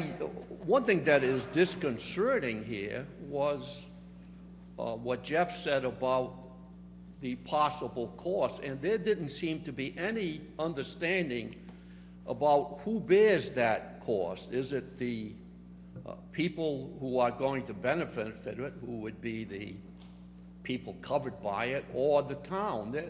It just like, oh yeah, it could be, oh, that will stick it to wastewater, or we don't really know what it is. And believe me, it's time we got this stuff straightened out. Richard, we do know. We did know that right out, that they were going to pay for that in the beginning. They're We gonna knew pay that. for It was over a 20-year period. We knew that they were going to do that. At That's that not meeting, what- it was clearly described to us exactly how it was going to be paid for. That's not what I heard from Jeff. Well, So let's hear that again. Who's paying for it? Just want to put that on the record. We'll get it. One more clarification.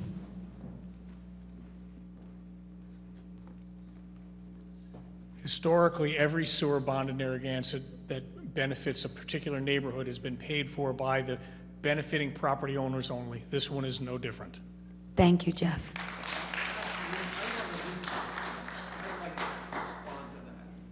That was not what he said, and I want to see a process to be sure that whatever cost we undertake here is passed to these people who benefit from it. I don't see the system here, and it's too general to say, well, we've always done it in the past.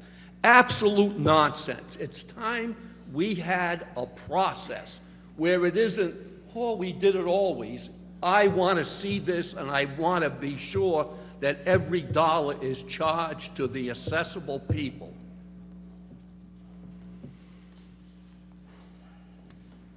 I mean, I think it comes down to fiscal responsibility, and the way that I've always viewed that is, as I said, it's kind of a gatekeeper role when you have this level of, we really don't have the knowledge on this. I don't think we have the confidence. We've heard 3 million. Is it taxes? Who's going to pay for it? I see a lot of nodding heads no, but I'm sure there are people, we know there are 38 people in your community who don't agree. Usually sewers are much more closer to unanimous, okay? So we've got to be judicious here.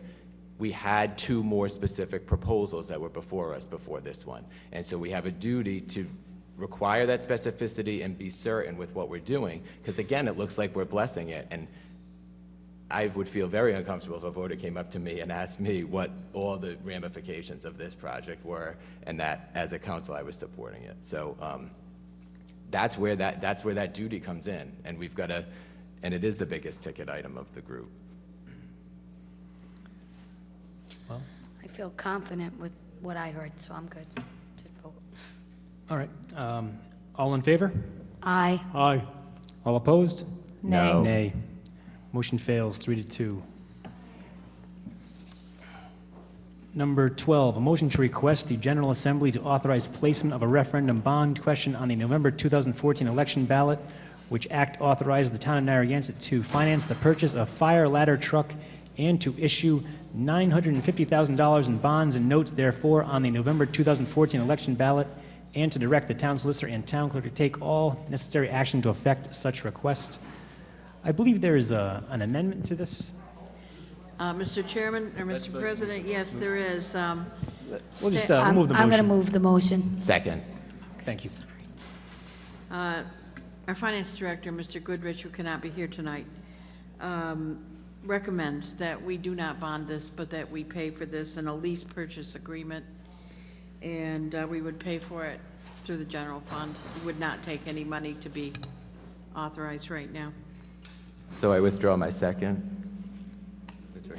I withdraw the motion. And just for clarification, that will come back to us at a further meeting to To discuss approve, and approve. absolutely. Okay. So that motion may pass, or just pass from the calendar. Number whatever that means. Not pass the motion, pass from the calendar.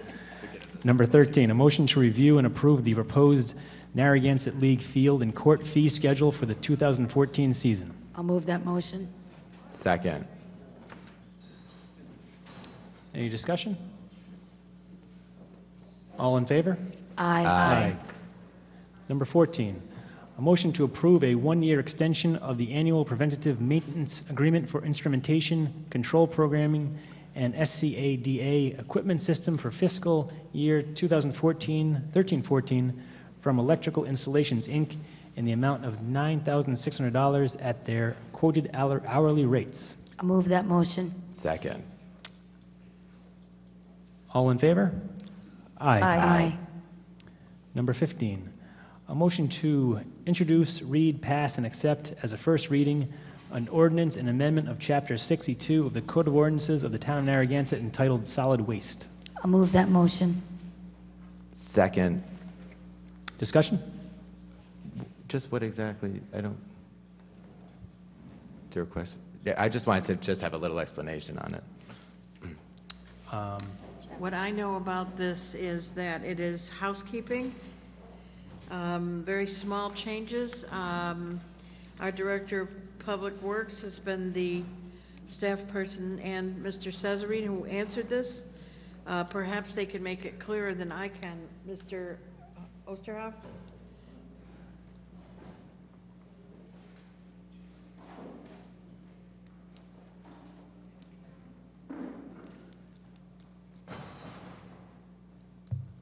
Good evening.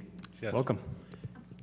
Very briefly, they are minor housekeeping items. After 1 year of experience implementing the existing ordinance, we kept notes along the way, and where we had problem areas or concerns with existing language and the reality of implementation, we grouped them all into a group of amendments that would help to make the ordinance function a little bit better. I'm more than willing to answer any specific questions you might have, if you've got any.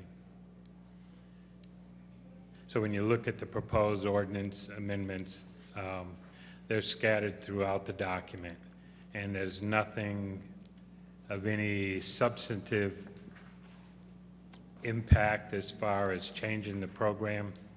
Simply defining a few things a little more carefully to correct some unintended interpretations, and also to help the recycling coordinator in her efforts to gain compliance. Thank you. Any questions? All right. All in favor? Aye. Motion Aye. carries 5-0. Number 16, a motion to appoint one member of the Town Council to serve on the negotiations team for collective bargaining with the Public Service Employees Local Union 1033 of the Rhode Island Laborers District Council.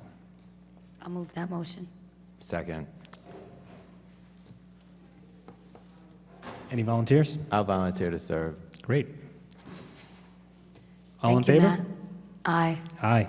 Aye. Aye. Thanks, Matt. All opposed? Nay. 4-1, motion carries. Number 17, a motion to direct the town clerk to advertise or not to consider increasing the number of authorized liquor licenses. I'll move that motion. Second. Discussion?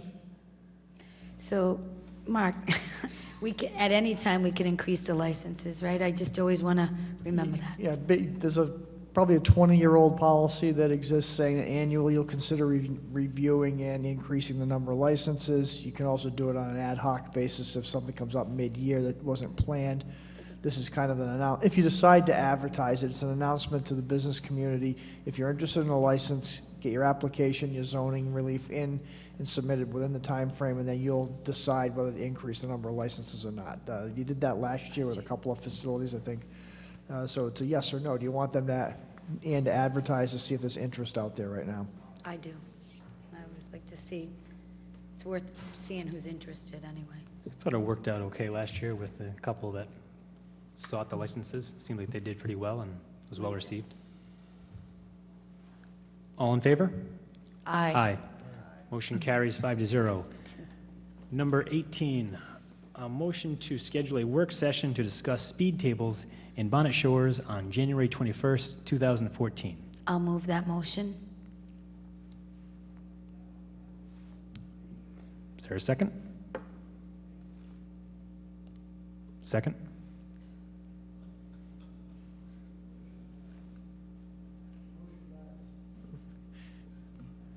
If there's no second, the motion dies. Can I second a motion? Yeah, you can second a motion. Second. Discussion? Do you want to say anything about that, Pam? You put it on, right? So I just... I have had a meeting with the officers of the fire district at Bonnet Shores, with Mr. Osterhout and Mr. Cesarine and the fire chief and the police chief. And we have asked for a workshop on the 21st to go over all of the issues. That's all you'd be doing tonight, is setting up a workshop on January 21st to discuss these issues. That's all the information I have right now. I know that the fire chief has some problems because his vehicles would have to completely stop if speed tables went up, but he has some options that he will present at this workshop for the officers of the fire district to consider. Right, so it's not whether you support speed tables or not, it's the workshop to discuss, to hear the issues. So I support that. Yes, you would be setting up a meeting on January 21st to hear all of the information that we have, and the members that I mentioned just now will be there at the meeting also. And this was something that I think Mr. Mercier and Mr. Parasol reached out about to you, Pam? Those were the individuals that came forward. Len Mercier is the chairman, president, I don't know what the official term is of the fire district. And Mr. Parasol, we're representing the fire district at that time, that they came in last week and met with us, and we decided to go for a work session on the 21st of January. Any further discussion? What time? 6:30? 6:30 on 21st? Yeah, that's good for me. All in favor of January 21st, 2014 work session for speed table discussion at 6:30 p.m.? Aye. Aye. Motion carries 5-0. Number 19, a motion to approve the town council meeting schedule for 2014. I'll move that motion. Second. Any questions, objections, comments? No. All in favor? Aye. Aye. Motion carries. A motion to appoint a one-time temporary probate judge. I'll move that motion. Second. But who is it? This is an issue, I think. That's a good question. That's the question. Mark, can you explain this for us? Yeah, there's, Jim Sheridan is the probate judge, and there's a matter pending before him that he has a conflict in. And in cases, typically when he has a conflict, the charter says it defers to me, which I've handled a number of them over the years.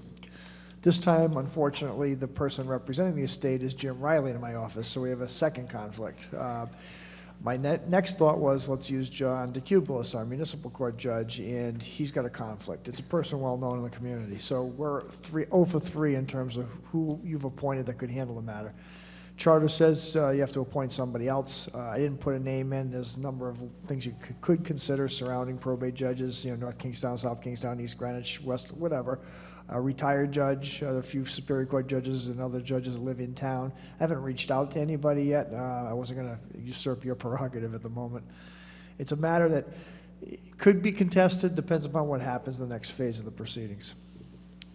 In the past week or so, I ran into 2 of the probate judges, one in South Kingston, one in North Kingston. I asked them both if they'd consider stepping in. Both were happy to. That's Merlin O'Keefe, he's an attorney, South Kingston probate judge, and then Jim Howe in North Kingston. So, and either one of those guys or someone else's suggestion, I think they'd do it, but I have no preference either way. Merlin's well-known in community locally. I would suggest that you give us the discretion of either or, depending upon if one of them has a conflict. I don't want to bump into coming back with a second motion because, Merlin had a conflict or Jim Howe had a conflict. So I'll appoint either, to appoint either one depending on who doesn't have a conflict. Is that all right with you guys? Makes Sounds sense. good. They're both from the surrounding communities, so it makes logical sense, I think. Is it just for a short time until the conflict case is behind us, or is it? It's one one, case. it's one matter, and my suggestion is probably going to be that judge add it to their regular calendar over in the community they sit in, as opposed to bringing them in here, because it's not a high-paying position, and I don't want to spend a lot of money on outsourcing the probate judge position. Okay. Sounds good. So a motion to, Motion to allow the solicitor to contact both Jim Howie and Merlin O'Keefe to see whether they're interested and make sure they don't have conflicts, and then select one of those individuals to handle the matter. So, So I'll make that motion. Second. all in favor? Aye. Motion carries. Number 21, a motion to approve, ratify, and confirm the retaining of Daniel Kinder Esquire to assist the town in representation of certain labor matters involving the Family Medical Leave Act and Fair Labor Standards Act, and to approve, ratify, and confirm the hiring of Raymond Miares to assist the town with representation of the EPA notice of violation matter issued this fall. I'll move that motion. Second. and just briefly, Mr. President, my letter explains what we talked about in executive session. We've always had environmental counsel, so this is not a new person. We just happen to have a conflict with a person that has been doing it for 10 years, can't be involved in this matter. So that's why Raymond has suggested. On the labor matter, Rich Kerbel had been using a resource of the trust for some representation on Fair Labor Standards and Family Medical Leave Act for a matter that's now in arbitration. I was not involved. The trust will no longer fund that. The person they use is very much higher rated expense-wise. We went out and got another quote from Mr. Kinder, who we've used before for this particular matter, and his rates are included in my letter. So we're just asking to move forward with those appointments for those particular matters. Any further discussion? And the use of is for FMLA only, Yeah, just to reassure everybody. Anybody else, as I said in my letter, anything else will be back before you, and this is just, I was not involved in, as I explained, it's not something that I'm going to jump in the middle without having the expertise in that area. All in favor? Aye. Aye. All opposed? Motion carries. Number 22, a motion to discuss 3 legislative priorities to recommend to the Washington County Regional Planning Council at their annual legislative breakfast to be held on December 6, 2013. I'll move the motion. Second. This is the Washington County Board, which I am a member of. Unfortunately, I cannot make the meeting on December 6th. I think Mr. McLaughlin will substitute for me.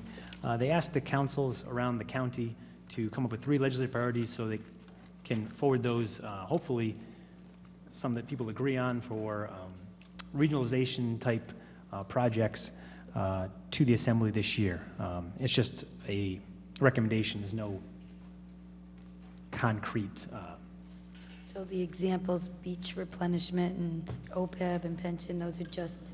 Those are just general things that I thought might be considered, but of course anything's on the table. Okay. So OPEB and pension. Mm-hmm. Yeah, I think that's good. I thought beach Beach replenishment, replenishment's a huge one. because it seems like a common thing around South County. I know Westerly's gotten some, I think they got some funds. Huge money. Right, and we didn't. So that might be something we could look into, and then, I don't know, if we don't need 3, 2 is fine, but anyway, Let's do Mr. Rogers? Those 3. What's the third? Beach replenishment. Okay, so, Council President, so beach replenishment would be a legislative priority to ask the General Assembly to help you pay for it, right? It would be a funding stream. In some right? respect, yes. Right. So we know that they're hard-pressed to find money, and I wish you well with that, and I hope they give you a lot of dough. But I would respectfully ask you to consider, since the voice of this council has resonated throughout the state opposing deep water wind on our town beach. I know some of the people in this council are philosophically in favor of offshore wind development. I get that. But I would respectfully ask you to really consider, as a legislative priority for the good of this state, not to cripple our businesses with higher energy costs that are going to come down through deep water wind. So we had no warning bells on 38 Studios, and we saw our General Assembly at 3 o'clock in the morning decide to pay the bond payments on 38 Studios, or to pay the interest on those bonds. And they're going to have another huge payment. Probably they'll do the same thing. In the middle of the night, they'll decide to pay that. And it's going to be very controversial. We know what deep water wind is going to do. It's going to be very harmful to the economy of Rhode Island. You can lead the way by making that a legislative priority and ask the General Assembly to do two things. One, to place a moratorium on offshore wind development in the state of Rhode Island. That will be a clarion call. All you have to do is study what's going on with Cape Wind. They don't have any funding streams. They're really in trouble with the money there. Second, failing asking for an offshore moratorium, it's very possible that there'll be people in the General Assembly that voted no when Deepwater Wind was scuttled through, again in the middle of the night. It's no longer commercially viable. So you could say, we would like to see legislation dialing that back and reconsidering the purchase power agreement, or however smart lawyers want to craft the legislative language, because that project is no longer commercially viable. You're the council that studied it. You're the council that knows it. Some may be opposed, but I would respectfully ask you to make that a legislative priority. Thank you. Well, she read my mind, because my notes say reducing CRMC DEM regulations and deep water. So I would amend the motion to include a restoration of the pre-PUC 4111 definition of commercially reasonable.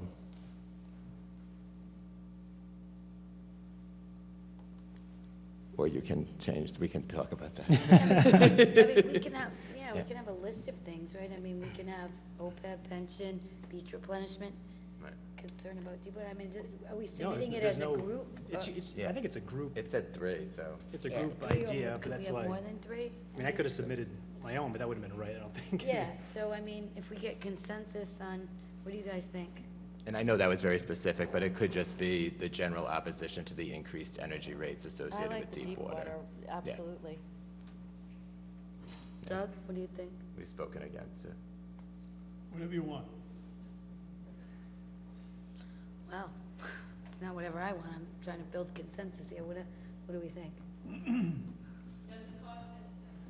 I think we should add it as our third item to beach replenishment and OPEB and pension. Even if you get the increased costs. Right, the increased costs associated with it, and right. have the legislature address the increased costs associated with think it that are well documented. That's a way to do it, Doug. Increased costs of the PUC, the Right, it's not kilowatt taking a hours. position Right. against the Yeah, offshore good. wind development itself. It's taking a position against the increased Rates. costs of, electricity. Comfortable with that, Doug? If there's a philosophical Why not? divide.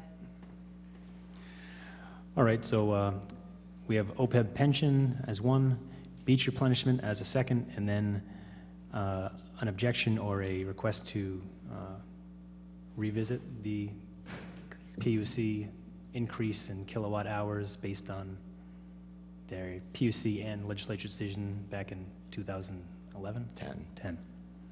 It's not the most clearly worded thing, but all in favor? Aye. Motion carries. And that concludes the regular agenda. I have something for the manager. Do you have a report, Pam? Is that where we're at now? No, sir, I do not. I have an issue.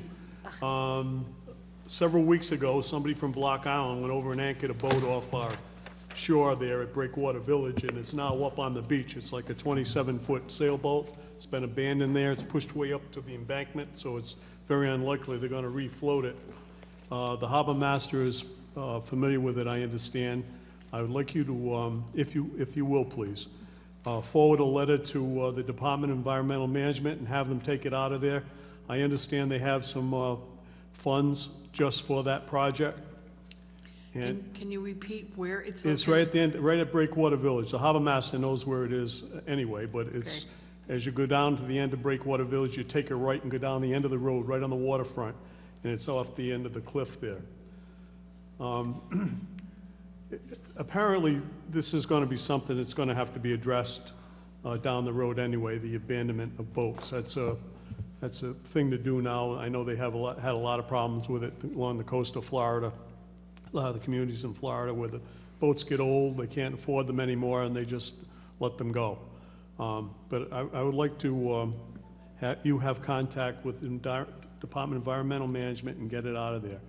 And maybe if we could get some more information as to how they're going to handle that kind of thing in the future. I'm not sure it should be dumped in the lap of Narragansett enforcement. Thank you very much. The entire council agrees with that I write this letter? It's an off-agenda item. I mean, Okay. Can't vote, okay. Can I get a consensus? You don't have to write a letter if they want to get it out of there. I don't really care. I'd like to have it out of there. Okay, I'll call. Is it possible to have consensus? No, okay. A motion to retire to executive session at the end of the December 2nd, 2013 Town Council meeting, as in accordance with 4246-4, to discuss litigation, Denise DeCoperal versus the Zoning Board of Review and the Town of Narragansett in accordance with General Laws 4246-5A2, and to appoint Mark A. McSally, Town Solicitor, as Clerk Pro Tem. Someone make that motion. I'll move that motion. Second. Ms. Hagopian? Aye. Mr. McLaughlin? Aye. Mr. Callahan, aye. Ms. Bonanno? Aye. Mr. Mannix? Aye. Thank you very much, everyone. Have a good night.